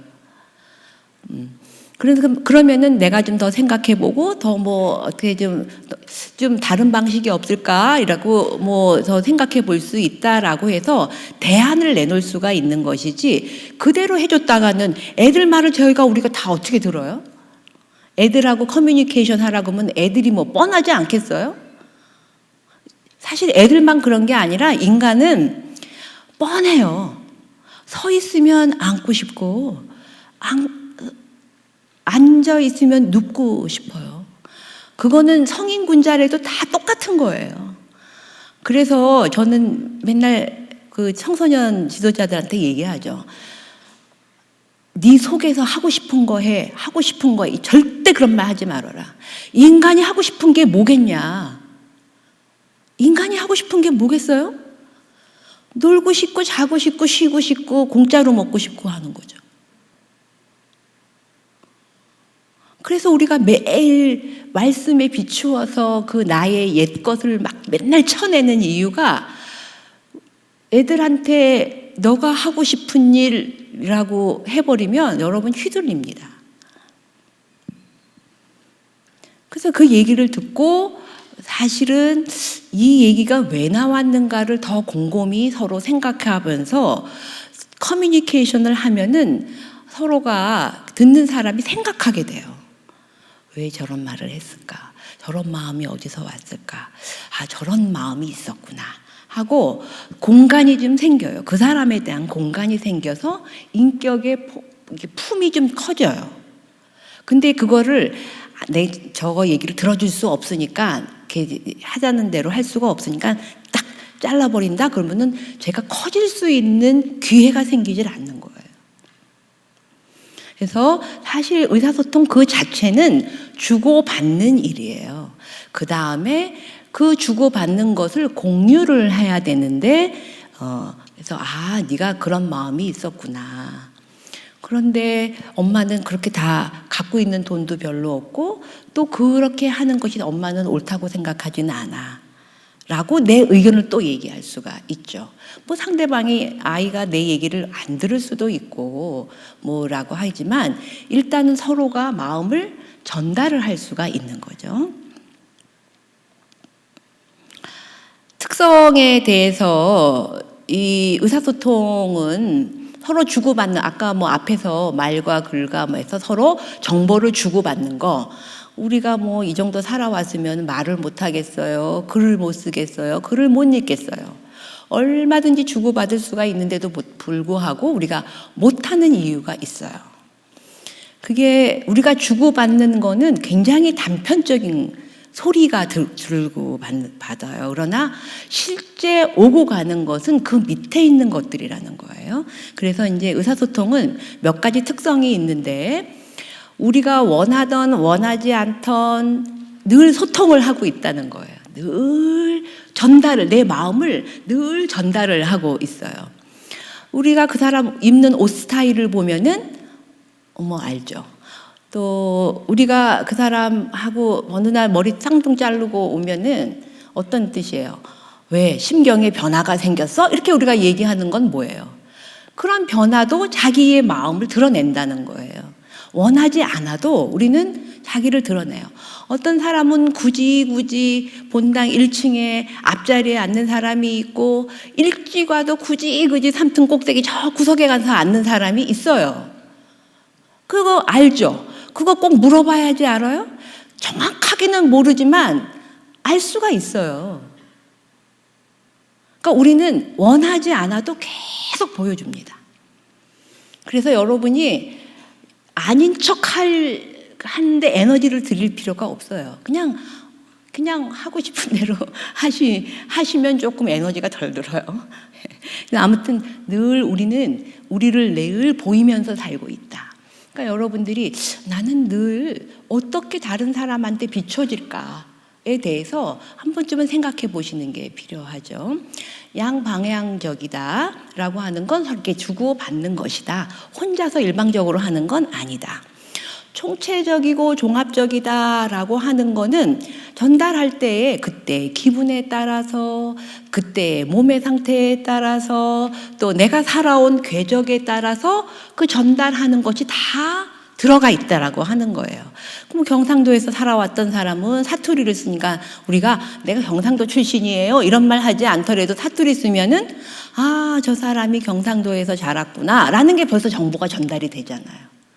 이게 이제 총체적이라고 하는 거예요. 그 사람, 그러니까 그렇게 우리가 단면, 얘기 안 한다고 그래서 전달 안 되는 것들은 아니다. 늘 우리는 사실은 늘 자기를 드러내고 있다. 그러니까 어떤 사람은 늘 드러내고 있으니까 드러나는 게 너무 싫어서 방 밖을 안 나오는 사람이 있어요. 어떤 사람은 늘 외로워해요. 사람하고 만나서 얘기하고 싶어 하지 않아요. 그러면 그 사람은 얘기하고 싫어하나 보다라고 하지만 와서 얘기할 거리가 없거나 다른 사람은 하는 거죠. 우리 팀 싫어하나 봐. 얘기하면 안 될 일이 있나 봐. 이런 생각들을 하는 거예요. 그 모임에 안 나갔어요? 그러면은 뭐예요? 무슨 일이 있나 봐. 그죠? 전화 안 와도 무슨 일이 있나 봐. 라고 하는 정보가 나오는 거예요. 그러니까 항상 정보가 나옵니다. 그러니까 여러분들은 우리가 이렇게 내가 지금 어떤 정보를 내가 내보내고 있을까에 대해서도 한번 생각을 해보는 거. 그래서 사실 상담은 그런 거에 대해서 시간을 정해서 이렇게 나는 도대체 어떤 것들을 내보내고 있고 어떤 생각들을 하고 있나 이런 걸 정리하는 게 사실 상담이라고 할 수가 있죠. 표면적인 거와 심층적인 거가 있어요. 말은 싫어라고 얘기를 했었을 때에 우리가 들었을 때 정말 싫다는 것인지 한번 튕겨보는 것인지 좀 다르잖아요. 그러니까 사실 겉으로 드러나는 것하고 속에 있는 것이 다르다는 거예요. 일치할 때도 있지만 있다는 거, 두 가지가 있다라고 하는 겁니다. 우리는 귀로는 표면적인 거를 듣지만 실제로는 속에 있는 것도 듣고 있다는 거죠. 들어야만 되고. 그래서 이렇게 표면적인 거와 심층적인 것으로 되어 있고 금방 언어와 비언어적인 것으로 되어 있어요. 말로 하는 것도 있고 입 꼭 다물고 우리가 어저께도 제가 상담 교육하는데 침묵에 대한 얘기를 강의를 했었는데 누군가가 침묵하고 있어요. 제가 여기에서 2초만 침묵하면은 딴 생각하고 졸던 분도 깜짝 놀라게 돼요. 침묵은 분위기를 전환시키는 역할을 합니다. 그래서 아주 강의를 잘 하시는 분들은 그 침묵을 잘 활용을 해요. 집중이 안 될 때 딱 침묵 2초, 3초만 하면은 무슨 일이야 이러면서 쫙 모여요. 그게 이제 침묵의 역할이에요. 또 침묵은 그것만 있지는 않아요. 생각하고 있을 때 말을 안 하죠. 입을 우리가 대화할 때 입을 꾹 다물고 있으면은 이 사람이 생각하고 있는 사이일 수도 있어요. 아니면 나는 더 이상 너랑 얘기하고 싶지 않아라고 하는 거절의 표현일 수도 있어요. 그래서 똑같은 침묵이라도 그 메시지가 있다는 거예요. 그래서 그것이 비언어적인 것이고, 그러니까 언어적인 것이 있고 비언어적이죠. 어떤 사람은 주먹을 꽉 쥐고, 어떤 분은 찬양을 부를 때 막 손을 다 들고 찬양할 수 있는 분이 있고, 어떤 분은 이렇게 이렇게 탁 해서 고상하고 딱 엄중하게 찬양하시는 분도 있어요. 그러면은 우리는 알죠. 저분의 성품을. 나는 이런 사람이야. 얘기 안 해도 답이 나온다니까는요. 이 정도 살면은 답이 다 나와요. 그래서 늘 우리가 소통을 하고 있고 이렇게 언어와 비언어적인 거 이렇게 복잡한 것이 의사소통이기 때문에 소통에 어떤 때는 실수가 있기도 하고 엇갈리기도 하고 어떤 사람은 보려고 하고 어떤 사람은 안 보려고 하고 들으려고 하고 안 들으려고 하고 하기 때문에 그렇게 오랜 세월 소통이라고 하는 것들을 해왔지만 잘 안 될 때가 있다라고 하는 거예요. 그래서 제가 오늘은 소통 그 자체에 대한 기술보다는 도대체 사람들 속에 뭐가 있을까에 대한 얘기를 좀 더 해보려고 합니다. 소통과 관련해서는 이렇게 여러분이 오늘 저랑 소통에 대한 얘기를 들으면은 아까보다는 감성 지능이 조금 더 올라갈 거예요. 감성 지능의 점수가. 속 얘기를 들어야 되는 거로구나. 그 사람의 행동 관찰을 잘 관찰해 보는 게 굉장히 중요하겠구나. 비언어적인 걸 해야 돼. 겉으로 말하는 것보다 속으로 얘기하는 것들을 들어야 되겠구나. 이런 생각을 하게 되면은 감성 지능이 올라갑니다. 심리학에서 제일 중요한 업적 중에 하나가 지능 지수를 측정해낼 수 있다는 게 심리학의 굉장히 중요한 업적이에요. 그 사람의 그러니까 심리학은 보이지 않는 심리적인 것을 바깥으로 측정할 수 있게 하는 데 집중을 하고 있습니다. 그래서 각종 검사들이 개발이 되는 게 뭐냐 하면 보이지 않는 것을 점수화시키려는 노력이 심리학의 굉장히 중요한 업적이죠. 그래서 많은 사람들이 심리학을 배우면 상담을 잘하고 아니에요. 심리학 하는 사람은 상담을 못해요. 왜냐하면 심리학은 점수화시키는 것에 과학적인 측정에 집중되어 있어요. 그래서 여러분들이 혹시 상담 공부를 시키려고서는 심리학과 가겠다 그런 거는 실수입니다. 그러니까 심리학은 측정 수학을 잘해야 돼요. 그래서 애들이 우리 심리학과에 와서 뒤통수 맞았다 뭐 이런, 수학하기 싫고 영어하기 싫어서 심리학과에 왔는데, 심리학은 영어하고 수학 점수가 제일 중요한 전공이거든요. 그래서 그 전에는 지능 지수를 가지고 이제 드러냈었는데, 그럼 지능이 높은 사람이 성공할 거다 이렇게 생각을 했었던 거죠. 근데 실제로 보니까 지능이 높은 사람이 성공하는 경우가 많이 있지만 그렇지 않은 경우도 있더라고 하는 거예요. 그래서 1970년경에 감성지능이라고 하는 게 나왔고, 그거는 성공하는 사람들을 지켜보니까 뭔가 지능만 높은 게 아니라 다른 게 높더라. 그래서 이제 이 감성지능 연구하는 사람들이 감정을 다스리고 다른 사람의 감정을 이해하고 공감하고 조화를 이룰 수 있는 어떤 사회적 능력을 감성지능이라고 하는 이름을 붙여서 점수화하기 시작을 한 거예요. 그래서 이 감정을 다스릴 줄 아는 사람, 그러니까 여러분들 중에 그 사람이 욱 하고 충동성이 높다? 그럼 감성지능이 떨어진 거죠. 화가 났는데 딱 자기의 화를 잘 컨트롤을 하면서 하고 싶은 말 딱 하면은 그게 감성지능이 높은 거죠. 어떤 사람이 승진할까요? 욱 하는 사람은 승진하기 어려워요. 제가 이제 뭐 국가 일을 이제 여러 가지 일을 해보면서 이렇게 뭐 과장님도 만나고 계장님도 만나고 주사도 만나고 국장님도 만나고 장관님도 만나고 막 그러잖아요. 그러면 올라갈수록 겸손합니다. 올라갈수록 겸손해요. 그분이 실제로 겸손한지는 모르겠어요. 그러나 실제 저를 대할 때에는 오로지 저만 위에서 있는 것처럼 예절을 갖고 저한테 집중을 해요. 정말 의사소통 능력이 뛰어나신 거죠. 그래서 감정을 다스리고 다른 사람의 감정을 이해하고 공감하고 하는, 저 사람이 지금 어떤 상태로구나 라는 걸 알고 저 사람이 왜 저럴 수밖에 없어 라는 걸 아는 거, 이게 이제 그래서 그 사람의 편안하게 해준다라든지 좀 쉬게 해준다라든지 이렇게 되면 이 사람의 감성지능이 높아지는 거죠. 어떤 사람은 알아채기까지는 하는데 그 사람의 조화를 이룰 수 있는 능력이 없어서 자기 주장을 해버리면 이 부분적인 점수만 높지 전체는 점수가 떨어지는 거죠.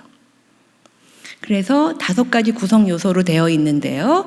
자기 감정을 알고 타인 마음을 알고 자기 마음을 표현할 수 있고, 자기 마음을 표현할 수 있다라는 건 이제 통제가 되기 시작한다는 거고, 조절할 수가 있고, 그다음에 그것을 활용할 수 있는 능력, 이렇게 5가지로 척도로 이렇게 검토가 EQ 점수를 내고 있습니다.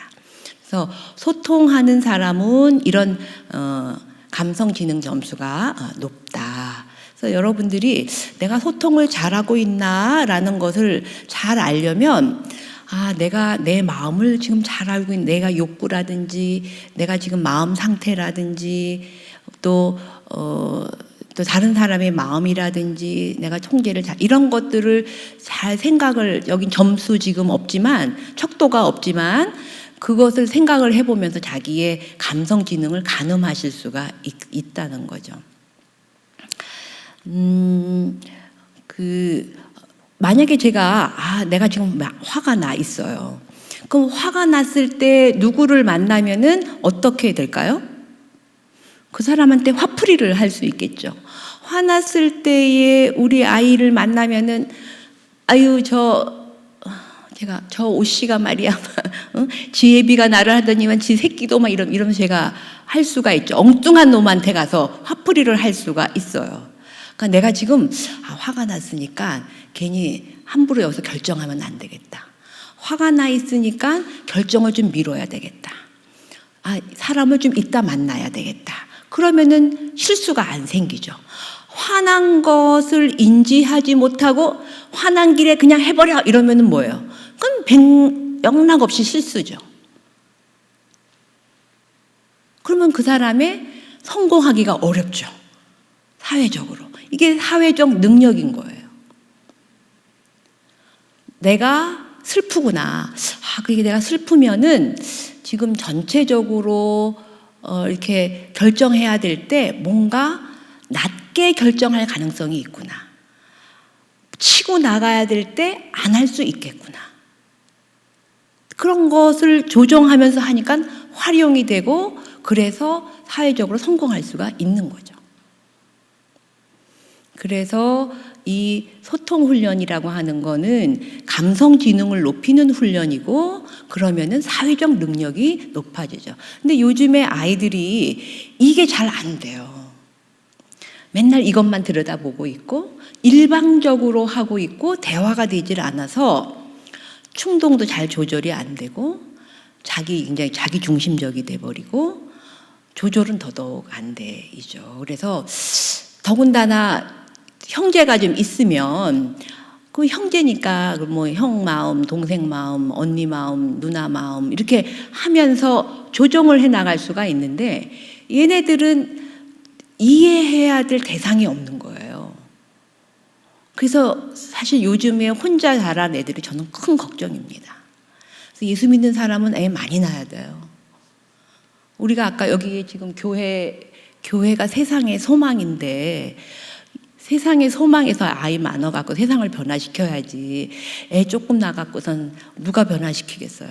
우리가 많이 낳아야 돼요. 네가 키워줄래? 이러면 내가 할 말 없지만 많이 낳아야 되죠. 자, 그래서 제가 오늘 동기와 정서 두 가지에 대한 얘기를, 요거는 제가 심리학 개론 시간에 하는 강의입니다.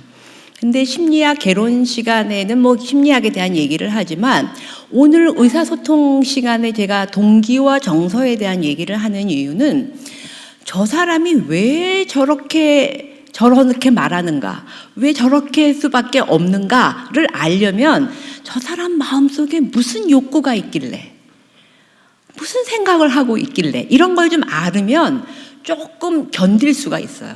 남이 얘기 듣는 게. 그래서 오늘 동기와 정서에 대한 얘기를 하려고 합니다.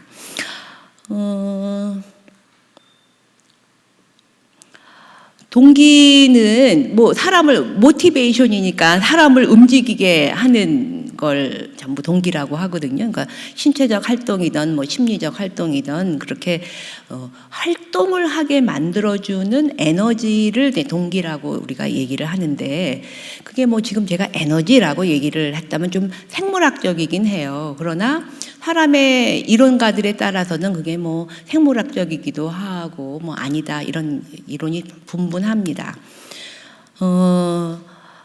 그래서 이 동기는 왜 생기느냐? 그랬으면 어떤 학자는 생물학적으로 우리가 뭐 배고프면은 먹는 거 찾아가잖아요. 목마르면은 물 찾게 되고 잠이 부족하면은 자꾸만 자려고 하고 이러는 건 뭐예요? 부족한 거를 채우려고 하는 게 움직이게 하는 거죠. 그걸 우리가 생물학적 이론으로 이제 드라이브가 니드를 만든다. 그래서 니드 하면 여러분 필요, 요구라고 하지만 필요이죠. 그래서 심리학에서는 그걸 욕구라고 얘기합니다. 필요라고 하는 거죠. 없어서 그 드라이브가 없어서 욕구가 나와서 니드라는 요구가 생긴다라고 하는 거죠. 우리가 보통 니드, 필요, 요구 이렇게 얘기를 하는 거죠. 이거는 생물학적으로 없기 때문에 그렇죠. 우리가 뭐 막 열심히 뛰면 수분도 없어지고 당분도 없어지니까는 막 당 찾고 우리가 3시쯤 되면 나 당 필요해 이렇게 하는 건 뭐냐. 당이 떨어졌으니까 나를 당을 찾는 일을 하게 하는 게 그게 이제 동기가 생기는 이유다가 생물학적 이론이고요. 이렇게 생물학적으로만 됐냐면 그렇지도 않아요. 저는 배가 부른데도 맛있는 거 보면은 또 먹게 돼요. 그러면서 막 그러죠. 밥 먹는 배하고 빵 먹는 배는 다르대? 뭐 이러면서 이제 밥 실컷 먹고 와서 빵도 먹잖아요. 그게 이제 뭐 요즘에는 그것이 뭐 과학적으로 밝혀졌느니 마느니 뭐 이렇게 얘기를 하긴 하지만 실제로 저는 막 보는데 저거 맛있겠다 싶으면 배가 불러도 먹는 경향이 저는 있어요. 그래서 제가 운동을 아주 열심히 하는데 제가 먹고 싶은 대로 다 먹어버리면 너무 살이 쪄버리기 때문에 먹는 거를 절제하지 않으려고 저는 열심히 운동을 하긴 합니다. 근데 유인가, 이렇게 보이는 저거 좋다고 끌어잡아 당기면 그거에 쫓아서 올라간다고 하는 거죠. 또 다른 하나는 사회학습 이론이에요. 유인가는 끌어잡아 당긴다라는 얘기를 하는데, 이 유인가가 왜 생겼느냐와 관련해서 사회학습이죠. 사회적으로 명품 가방을 들고 다니면은 멋있어 보이고 있어 보이고 다른 사람이 무시하지 않는 것 같아 라고, 나는 어떤 욕구가 있었냐 하면은 무시 안 당하고 싶은 욕구가 있고, 뭔가 괜찮은 사람, 있어 보이는 욕구가 있었어요. 근데 명품 가방을 매면은 무시하지 않는 것 같고 있어 보이는 것 같고 한다라는 거를 연결을 하는 거죠. 명품 가방을 매면은 사람들이 무시하지 않는 것 같아. 그러면 그게 학습이 되는 거예요. 명품 가방과 무시. 그래서 명품 가방 갖고 싶어 이런 생각이 든다는 거죠. 그거는 명품 가방 자체가 우리한테 뭘 주나요? 제가 봤을 때는 저기 동대문에 나와 있는 짝퉁이야 크게 저는 구분이 안 되더라고요. 그런데도 불구하고 연결을 시키는 것이 사회적으로 학습 연결을 시켜놨다. 그것이 우리를 자꾸만 움직이게 한다. 그런 게 많은 거예요. 살면 살수록 사회에서. 그래서 우리를 움직이게 하는 이론들, 이렇게 제가 대표적인 거 3개만 끄집어냈는데, 심리학자들은 이런 거 맨날 연구하는 거, 왜 사람이 움직이나 이런 거를 이제 드러냈죠. 그런데 그래서 뭐를 우리한테 어떤 동기가 있나라고 했더니 또 연구자마다 다 달라요. 그래서 우선은 기갈성, 수면 이런 것들은 생물학적인 거죠. 배고프면은 먹어야 되고 목마르면 물 마셔야 되고 이런 게 생물학적인 동기죠. 이게 안 되면은 사랑이고 나발이고 없는 거죠. 이게 안 되면 굉장히 기초적인 거예요.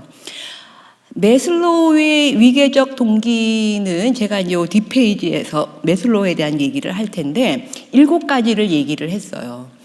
여러분들이 아마 대학교 때 교양에서 들으신 거, 혹시 대학을 다니셨다면 그런 게 있을 텐데, 7가지 동기를 얘기를 했습니다. 또 현실 치료라고 하는 치료 방법이 있는데, 그 사람들은 5가지 욕구가 있다고 얘기를 했어요. 그래서 뭐냐면, 생물학적인 건, 금방 생물학적인 거죠. 사랑을 받고자 우리가 움직인다. 파워, 힘, 권력, 힘을 갖고자 우리가 움직인다. 힘만 있는데 꼼짝 못하게 하는, 자유가 없으면은 죽겠거든요. 우리가 재벌집으로 시집가는, 결혼해가는 유명한 탤런트들이라든지 이런 사람들이 얼마 후에 못 살겠다 하고 나오는 이유가 뭐예요? 돈 많고 힘 있고 이러는데 왜 못 살아요? 자유가 없죠. 구중궁궐에 있다는 게 자유가 없어요. 그럼 나오고 싶어 해요. 아주 이 현실 치료자들은 자유로움이 굉장히 중요한 원천적인 동기다라고 얘기를 하고 있어요. 힘이라든지 사랑이라든지 여러분들이 맞아, 힘이 필요해, 사랑이 필요해, 이건 금방 이해가 되는데 자유도 굉장히 중요한 우리의 욕구라고 할 수가 있죠. 근데 저는 그 말씀에 진리가 너희를 자유롭게 하느니 이런 말씀 들으니까 오예, 예스 이렇게 한 적이 있었는데, 아주 기본적인 욕구를 우리는 믿음으로써 해결해 낼 수가 있다는 말씀도 있죠. 즐거움, 즐거움. 여러분, 즐거움도 기본적인 욕구인가요? 이렇게 우리 예수 믿는 근엄하신 분들은 이거 잘 이해하기 어려워요. 근데 즐거움도 굉장히 중요한 욕구입니다. 재미가 없어. 인생이 재미가 없어. 이렇게 퇴직하고, 제가 제 주변에 아주 유산이 많으신 분이 알고 있거든요. 75세인데 그분이 저는 지금 평택에 살고 있는데 그 평택에 그 아주 목장을 하고 계셨고 아버지가 목장을 하고 계셨고 그래서 막 산 해갖고 그 땅이 지금 막 몇백억 땅이 되어 있어요. 그래서 우리가 맨날 재벌집 사장님 막 이러는데 그분이 재미가 없어 막 그러세요. 우리는 그분이 너무너무 좋을 것 같잖아요. 근데 재미가 없다는 거야. 재미가 없어의 대표적인 지금 영화가 뭐였었죠? 오징어 게임이었었죠. 그 노인네가 재미있으려고 그 어마어마한 일을 일으킨 거잖아요. 이 펀이 굉장히 중요한 욕구라고 하는 거예요. 그래서 애들이 월화수목금토일까지 나 공부시키지 마. 나 토요일 일요일은 놀아야 돼. 뭐 이러는 그것이 즐거움이 없어서. 그러니까 여러분들도 재미나는 게 막 어떻게 어떤 사람은 어떤 즐거움이 있는지를 알아내는 게 굉장히 중요하죠. 그러니까 여러분도 재미난 일이 있으셔요. 뭐 우리가 보통 취미 생활이라든지 또 어떤 분은 이렇게 말씀 듣고 막 말씀이 포도송이 같다 이런 게 뭐예요? 얼마나 재밌는지 모르죠. 그렇게 돼 있도록 기도를 좀 해야 되겠죠. 그러니까 이런 5가지의 것이 있는데 또 다른 것이 바로 이 매슬로우의 7가지의 욕구입니다. 생물학적인 욕구, 그다음에 먹는 게 근데 이 매슬로우의 이 7가지의 욕구는 특성이 하나 있어요. 어떤 특성? 이 사람은 이렇게 7가지가 있다. 이게 다 따로 이렇게 일관성으로 있는 게 아니라 밑에 있게 아래 수준께 어느 정도 채워져야만 그 윗단계의 욕구가 생긴다라고 해서 우리가 그 위계적 동기 이론이라고 얘기를 합니다.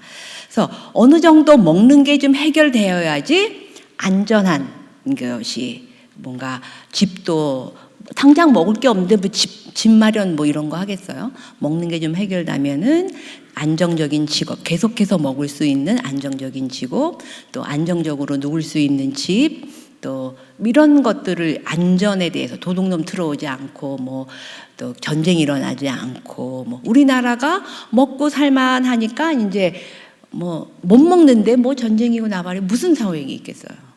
그러면은 이제 먹고 살게 되면은 안전에 대한 욕구가 올라와요. 안전이 어느 정도 이때 어떤 사람은 저렇게 먹고 살고 할 만한데 여전히 돈 버는데 혈안이 되어 있다. 뭐예요? 아직도 안전하지 않다는 거야. 그 사람은.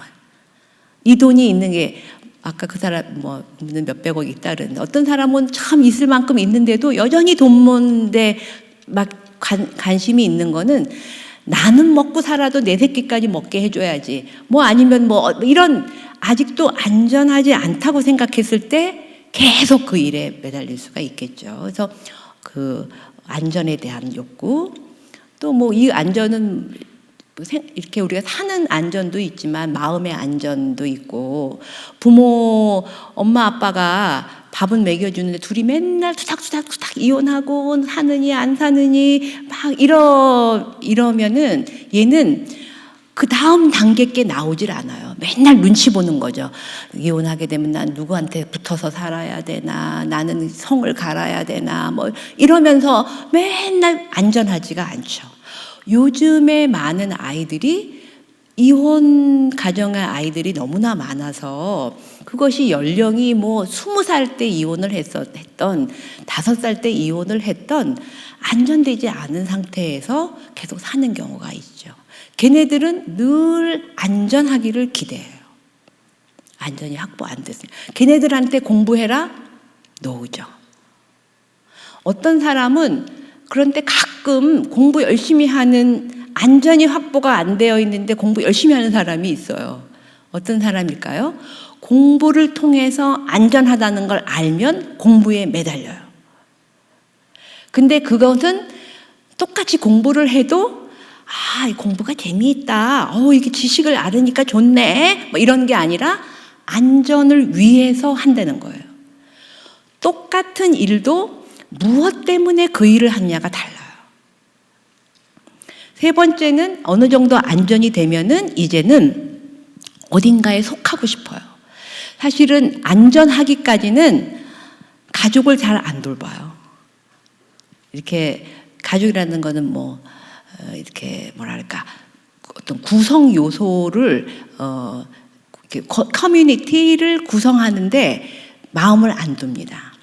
여러분들의 그 사랑방에서 사랑방에 착착 오는 사람들하고 안 오는 사람이 있어요. 그분은 아직 커뮤니티가 필요가 없을지도 몰라요. 당장 먹을 게 안전하지 않아서 못 올지 몰라요. 나 지금 배고프고 안전하지 않는데 무슨 사랑이구나 말이야. 이렇게 얘기할 수 있다는 거예요. 이게 어느 정도 안전하고 먹는 게 해결이 되면은 모임에 나가기 시작을 합니다. 수영장에서 수영을 하더라도 수영 운동이 굉장히 중요한 것이 안전이죠. 건강하는 거니까. 근데 거기서 마치면은 형님 오늘 어디 가서 카페 가서 커피 마십시다. 어디 가서 놀러 가십시다 하고 수영 다음에 모임을 중요하게 여기시는 분은 안전이 해결되고 소속으로 가고 있다는 거예요. 안전이 돼야지 그 다음에 사랑과 소속이 되고 이쯤 되면은 자기 집 산소를 돌보기 시작을 해요. 우리가 지나가다가 아유 저 집 산소 뭐 자손이 먹고 살고 있구만 이렇게 얘기하잖아요. 산소가 잘 가꾸어져 있으면 자손이 먹고 살만하네. 먹고 살만해야지 비로소 산소를 돌보기 시작해요. 내 뿌리에 대해서 관심을 갖기 시작을 해요. 공동체에 대해서 관심을 갖기 시작해요.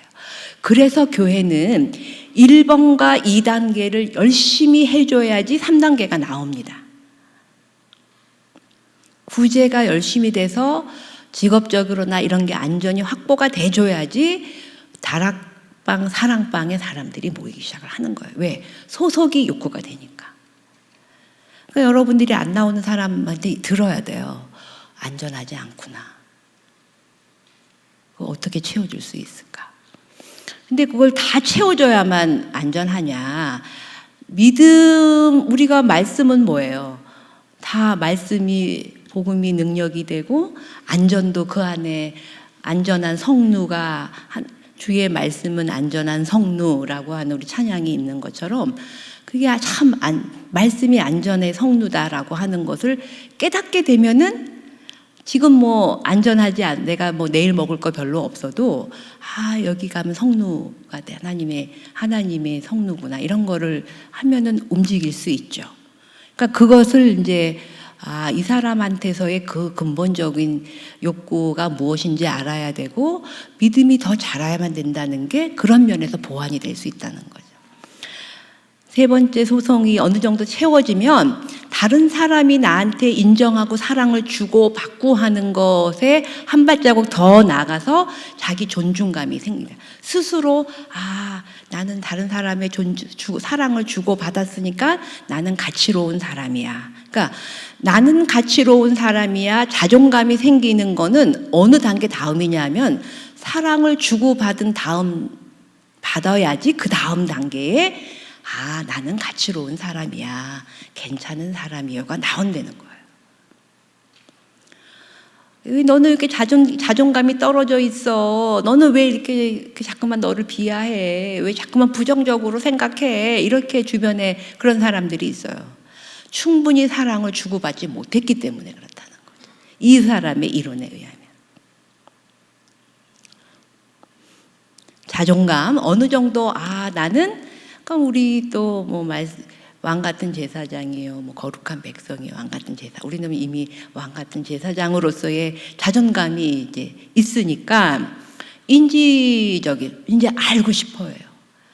정체감이 생기면 알고 싶어요. 하나님에 대해서 더 알고 싶어하고 지식을 더 알고 싶어하고 더 캐게 되고 이게 말씀이 뭘 의미하는지 또 역사가 뭘 의미하는지 하는 지식을 더 알고 싶어하는 인지적인 지식에 향한 욕구가 생깁니다.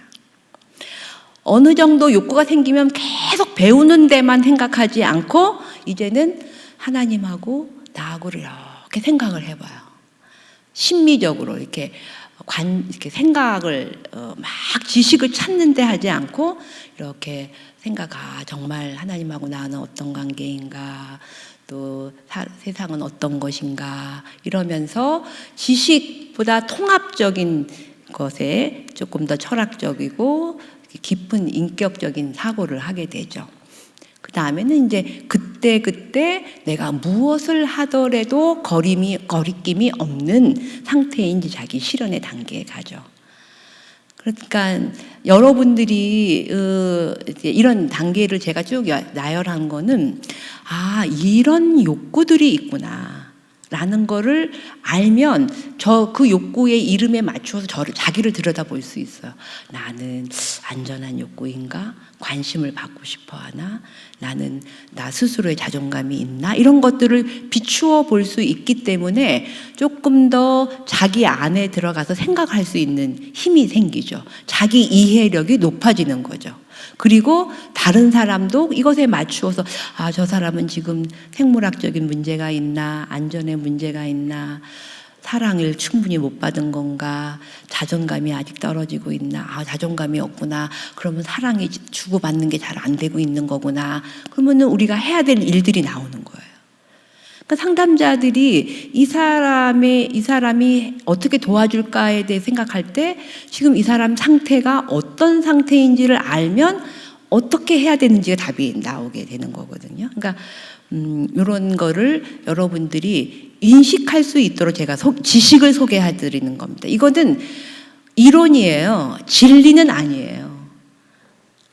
진리는 성경 말씀이고 이론인데 그것을 보면서 나를 한번 정리를 해보십시오 라는 의미에서 제가 이런 얘기를 드리는 거죠. 자, 그런데 이 매슬로우는 맨 밑에 있는 1단계, 3단계는 부족한 것이고 4단계 자존심이 어느 정도 중간이라는 것이고 4단계 이후는 성숙에 해당하는 거다라는 거죠. 그래서 그런 게 있다라고 하는 거고요. 자, 여러분들이 나의 가족, 사랑방 가족들의 현재 욕구를 한번 생각해 보고 특별히 모든 사람을 생각해 볼 시간이 없으시다면 좀 나를 불편하게 해주는 사람, 그러니까 사실 나를 불편하게 해주는 사람은 내가 그냥 치워버릴 수도 있지만 뭔가 저 사람하고는 좀 관계가 개선이 돼야 되는데 그러면은 그 사람의 욕구가 도대체 어디에 걸려 있나를 한번 그 사람을 대해서 좀 생각해 보는 시간을 가지시면 좋아요.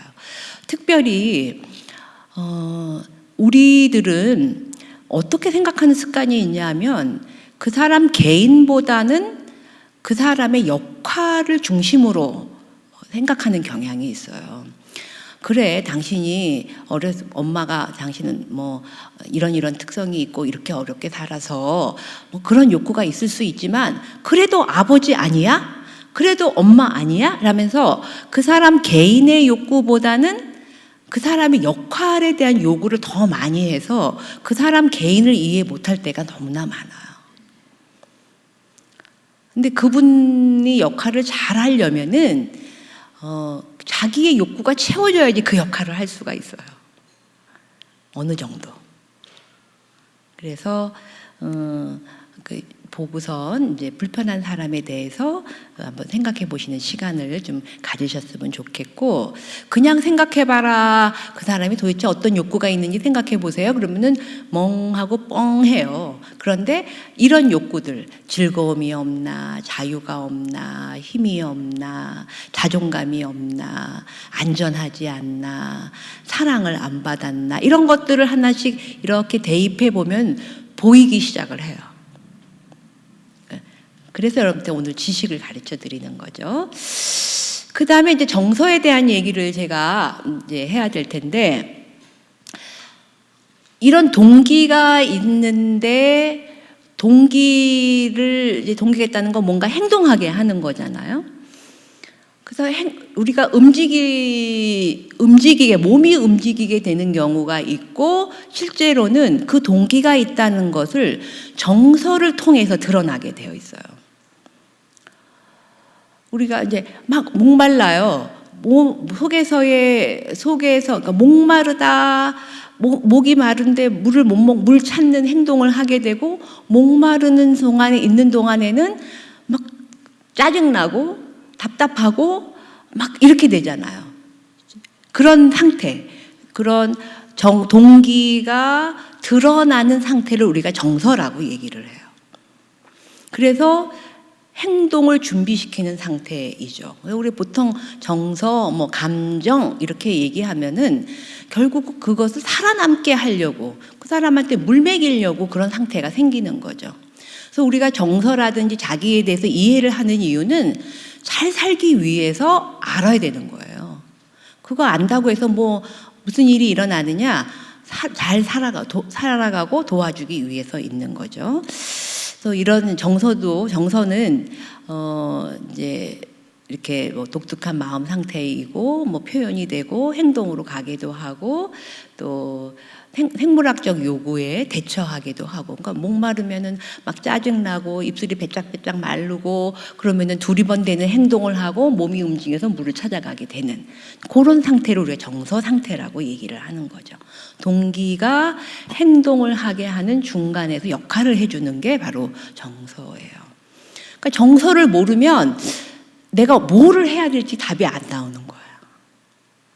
그래서 상담에는 저 사람이 지금 어떤 우울하구나, 불안하구나, 화가 나 있구나, 뭔가 기쁘구나, 슬프구나 이런 얘기하면은 왜 슬펐을까, 뭐를 채우고 싶어 할까, 앞으로 뭐를 하면 좋을까 이런 것을 중간에 매개적인 역할을 정서가 하는 거예요. 그래서 보는 게 굉장히 중요하죠. 정서는 우리가 아까 감성이라고 얘기도 하고 정서라 그러기도 하고 기분이라 그러기도 하고 느낌이라 그러기도 하고 감정이라고 그러기도 하는데 이성하고는 다른 거 이런 용어들이 다 혼용되어서 사용을 해요. 근데 미국 사람들은 이렇게 이모션, 무드, 필링 이런 말을 쓰는데 우리나라에서는 너의 정서가 뭐야 이렇게 물으면 뻥해요. 너의 느낌이 뭐야? 이래서 우리한테 익숙하지 않아요. 너의 마음은 어때? 너의 심정이 지금 어때? 이런 심정 혹은 마음 이런 단어를 쓰면 우리가 말하는 이런 정서에 접근하는 단어라고 할 수가 있어요. 이렇게 어디서나 한국만 그런 것이 아니라 미국 사람도 아프리카 사람도 일반적인 화나는 거라 슬픈 거 다 범문화 비슷비슷하다라고 하는 거죠. 이 정서가 생기는 거는 아까도 살아남고 잘 살게 하기 위해서 있는 거다. 부정적인 정서, 어떤 때는 우울한 거 나빠요. 화나는 거 너무 불편해요. 관계를 망치기도 하지만, 그렇지만 화나지 않는다면, 그렇지만 슬프지 않는다면 우리는 살아남을 수가 없는 거예요. 그게 있음으로써 필요를 채울 수가 있게 되는 거예요. 그래서 알아차리는 게 굉장히 중요합니다. 그래서 정서는 여기 제가 이제 변화한다를 먼저 했는데 정서 그 밑에 있는 맥락에 대한 얘기, 정서에는 맥락이 있다라고 하는데 분노, 화가 나는 거 우리가 앵거라고 하기도 하고 노여움 이러는데 분노는 언제 생기냐 하면은 생각대로 안 되었을 때 생기는 게 분노예요. 어떤 사람이 화가 났어. 막 성질을 불같이 냈어요. 그러면은 불같이 내는 노여움이 있으면 뭘 우리는 알아차려야 되냐면은 이 사람이 뭔가 기대대로 안 됐구나. 그럼 뭘 기대했지? 우리는 너 왜 화내가 아니라 너가 뭘 기대했는데 생각대로 안 된 거야. 그 기대 얘기를 들을 수가 있어요. 근데 이 사람이 화 안 내고 이렇게 있으면 이 사람이 뭘 기대했는지 뭘 원했는지 우리가 알 수가 없죠. 근데 나는 내가 화가 났다라는 것을 느낄 수가 있나? 잘 얘기를 하면은 느낄 수가 있는데 어떤 사람들은 자기가 화난 것조차 모르는 사람이 있어요. 화나셨을 것 같아요. 그러면 아니요. 팍 이래. 근데 막 소화가 그런 사람들은 어떤 사람은 화를 파락파락 내서 드러내는 사람이 있는가 하면 어떤 사람들은 꽉 눌러갖고 그날 소화가 안 된다든지 변비로 간다든지 설사로 간다. 뭐 변비나 설사나 같은 얘기예요. 사실은 그게 왜 정서가 밑으로 빠졌다는 거죠. 우리가 보통 우리의 마음을 표현할 때 위로 이렇게 얘기하지 않고 이렇게 얘기를 하는 게 뭐 영어에서도 뭐 gut라는 얘기를 사용하지만 정서가 위로 표현되지 않으면 속에 들어가서 여기도 아니고 위장관으로 내려 영향을 미쳐요. 그래서 소화가 잘 안 되고 화장실도 뭔가 문제가 생기고 순환이 잘 안 돼요. 그게 있어요. 근데 어떤 사람들은 그거를 표현하지 않고 인식하지 않고 해결하지 못해서 자꾸만 신체로 흘려보내서 고혈압도 생기고 당뇨병도 생기고 소화불량도 생기고 암도 되는 거죠. 그래서 암이 그렇게 많은 이유는 뭐예요? 너무나 정서가 많이 일어나는데 아까 소통할 수가 없어서 자꾸만 속으로 집어넣어서 몸에 문제가 생기기 시작을 한다는 거죠. 분노, 죄책감, 어떤 사람은 늘 죄책감스러워, 늘 미안합니다, 잘못했습니다, 죄책감스러운 사람인데 착한 사람으로 이제 우리가 착한 사람이죠. 선한 사람으로 보이기는 하는데 이분들은 원칙이 분명한 사람들이에요. 그러니까 해야 할 일이 있다는 거예요. 자기가 반드시 해야 될 일이 있는데 못하고 있으면 죄책감이 느끼죠. 또 반드시 하지 말아야 돼. 도둑질 하지 말고 거짓말 하지 말아야 되는데 거짓말하고 도둑질 하면 죄책감을 느끼잖아요. 그러니까 하지 말아야 될 일을 하고 있으면 죄책감을 느끼는 거죠. 그러니까 죄책감을 느낀다라고 하는 건 기준이 있다는 거예요. 그 사람한테. 그 기준에 비추어서 자기가 못 비친다는 거거든요. 근데 이 사람, 죄책감을 많이 느끼는 사람은 사실은 마음속에 마음에 안 드는 사람이 또 많아요. 왜냐하면 그 기준이 나한테만 적용되는 것이 아니라 너한테도 적용되고 이 사람한테도 적용을 해요. 그래서 기준이 분명한 데서 착한 사람이고 선하고 그 사람은 뭐 법 없이도 살 것만 같은 사람인데 그 사람은 사실은 속에 막 불만스러운 것들이 많이 있죠. 나는 제대로 못했지만 너도 마찬가지야. 뭐 이런 것들이 많이 있어요. 억울함, 우리나라 사람들은 굉장히 억울함이 많이 있어요. 억울함은 언제 생기는 거냐 하면은 공정하지 못할 때. 둘째하고 첫째하고 싸웠는데 엄마가 형이 양보해야지 이래갖고선 시비는 동생이 시켰는데 혼나는 거는 형이 혼난다. 그러면은 그때 형이 느끼는 감정이 뭐예요? 억울함이죠. 공정하지 못할 때. 근데 우리나라는 집단적인 문화이고 위아래가 분명하고 역할을 강조하기 때문에 되게 이게 공정하지 못할 때가 많이 있어요. 그래서 굉장히 억울한 마음이 우리나라 사람들한테는 참 많이 있어요. 그래서 공동체에서 이게 소통이 잘 안 되면 억울한 마음이 굉장히 많이 화나고 억울한 마음들이 참 많이 있다. 두려운 마음도 우리는 있는데 사실 두려운 마음은 굉장히 원초적이죠. 아담과 하와가 처음에 느꼈던 정서가 뭐죠? 두려움입니다. 뭔가 잘못했어요. 뭔가 벌어졌어. 근데 이거를 해결할 수 없을 때 부득부득 다가오는데 해결할 수 없을 때 느끼는 정서가 두려움이죠. 시험 때가 되는데 시험 준비 안 됐어요? 두려움이죠.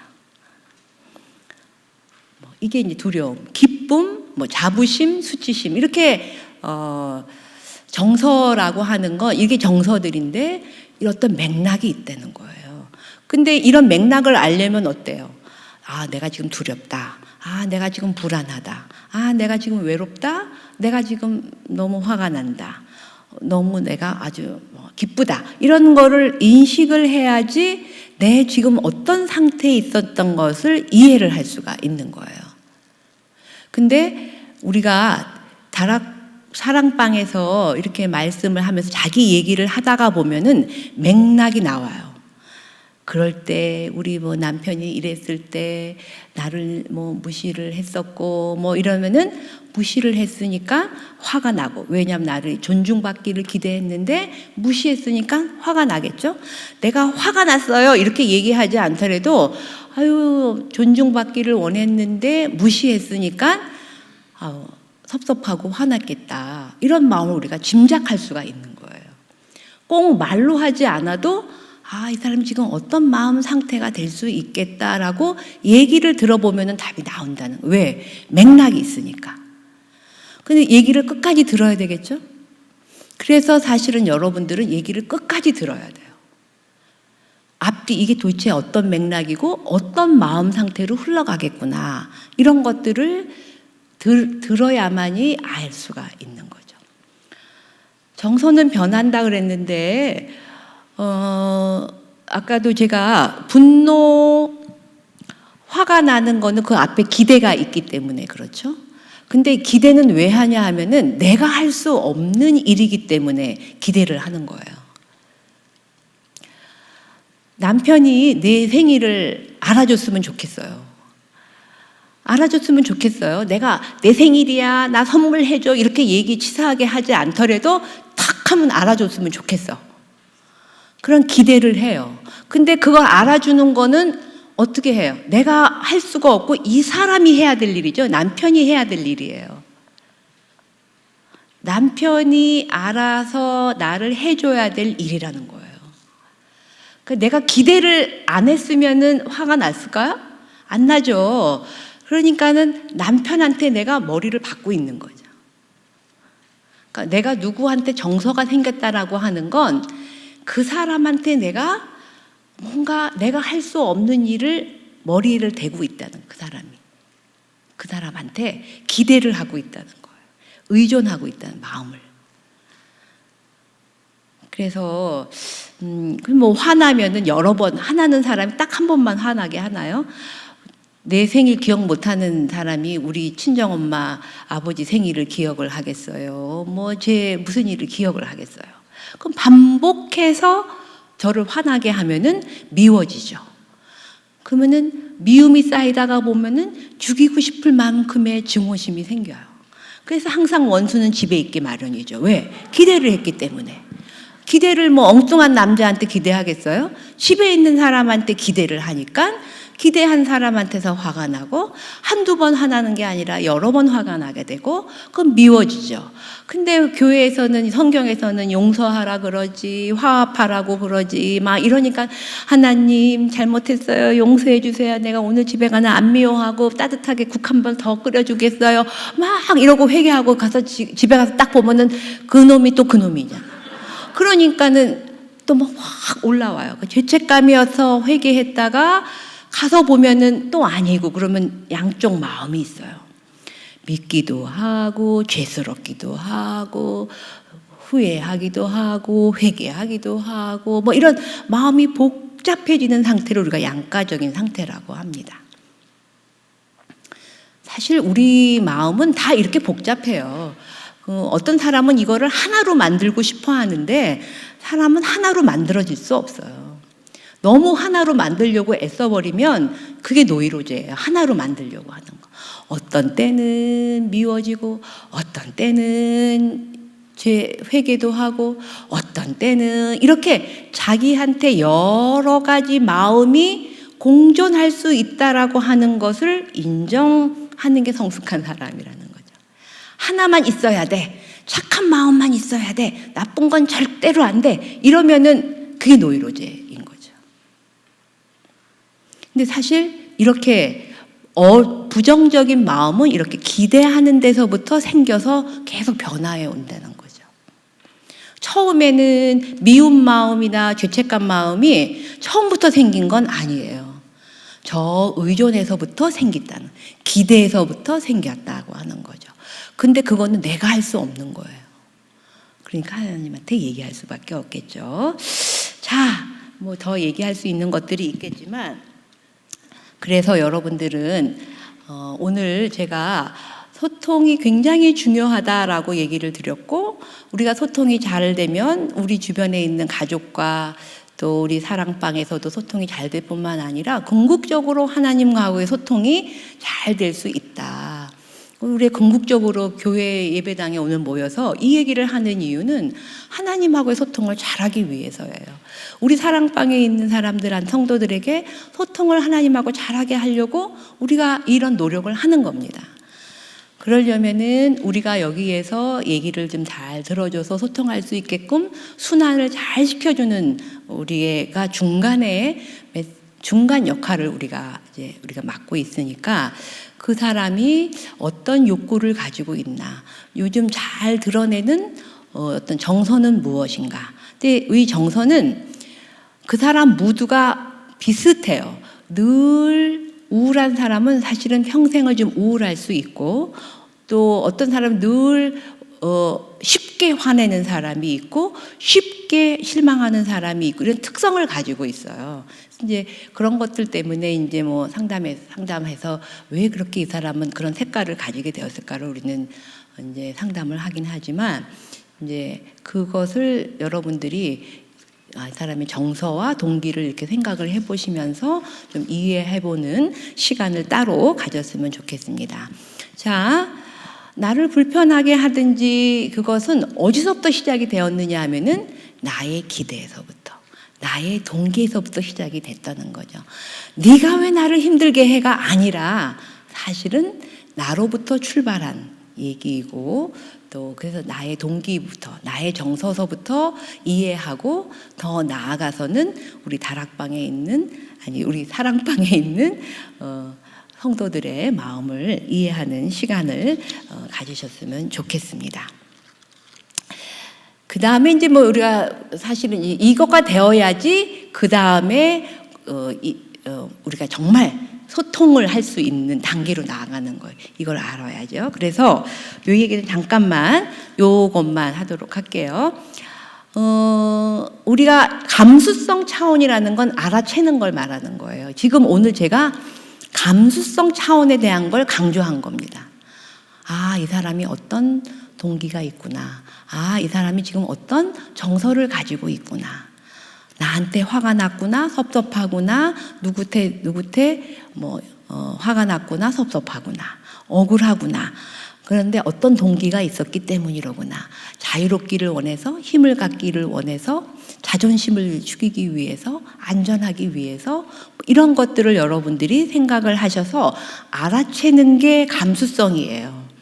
그 다음에 공감적 이해라는 건 그런 감수성이 되어야만이 그거를 서로 나눌 수가 있는 거예요. 그것도 알아채지 못하고 나누기부터는 못한다는 거죠. 그럴 때 그 다음에는 당신이 많이 화가 나 있으시네요. 아유, 화났겠구나.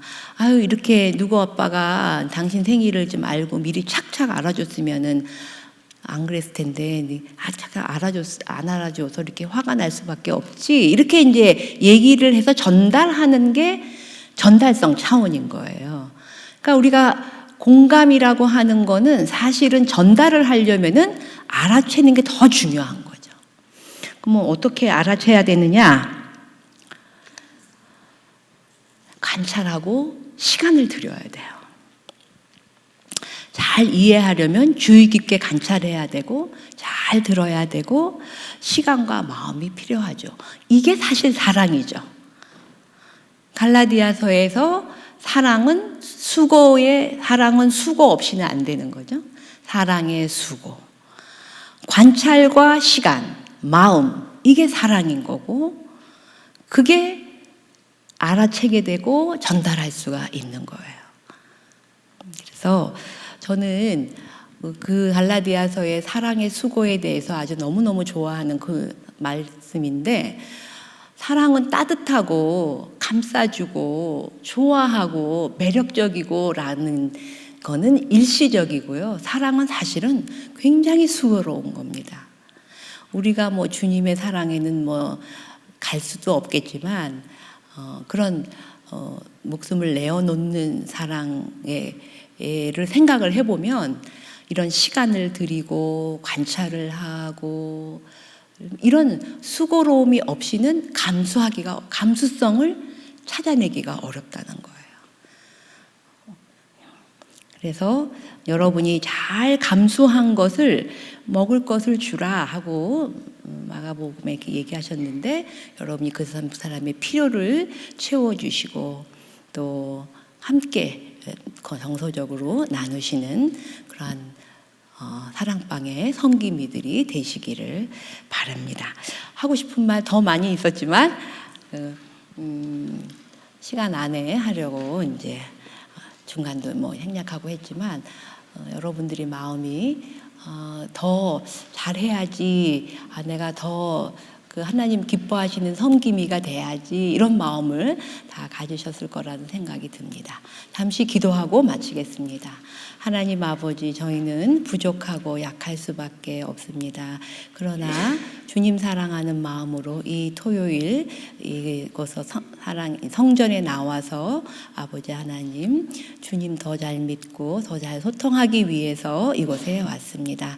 아버지, 주님께서 우리에게 주신 직분과 사역을 아버지 온전히 감당하려면 이러한 지식에 그칠 수는 없고, 주님이 주시는 지혜와 성령의 능력을 주셔야만 이것을 잘 감당할 수 있겠사오니, 아버지 하나님 주시는 성령의 능력으로 저 자신의 마음을 주님께 비춰지게 하시고 소통하게 하시고, 또 주변에 있는 사랑방에 있는 성도들의 마음도 잘 알아채고 인식하고 나누면서 함께 주님의 앞으로 더 나아갈 수 있는 우리들 되게 하여 주시옵소서.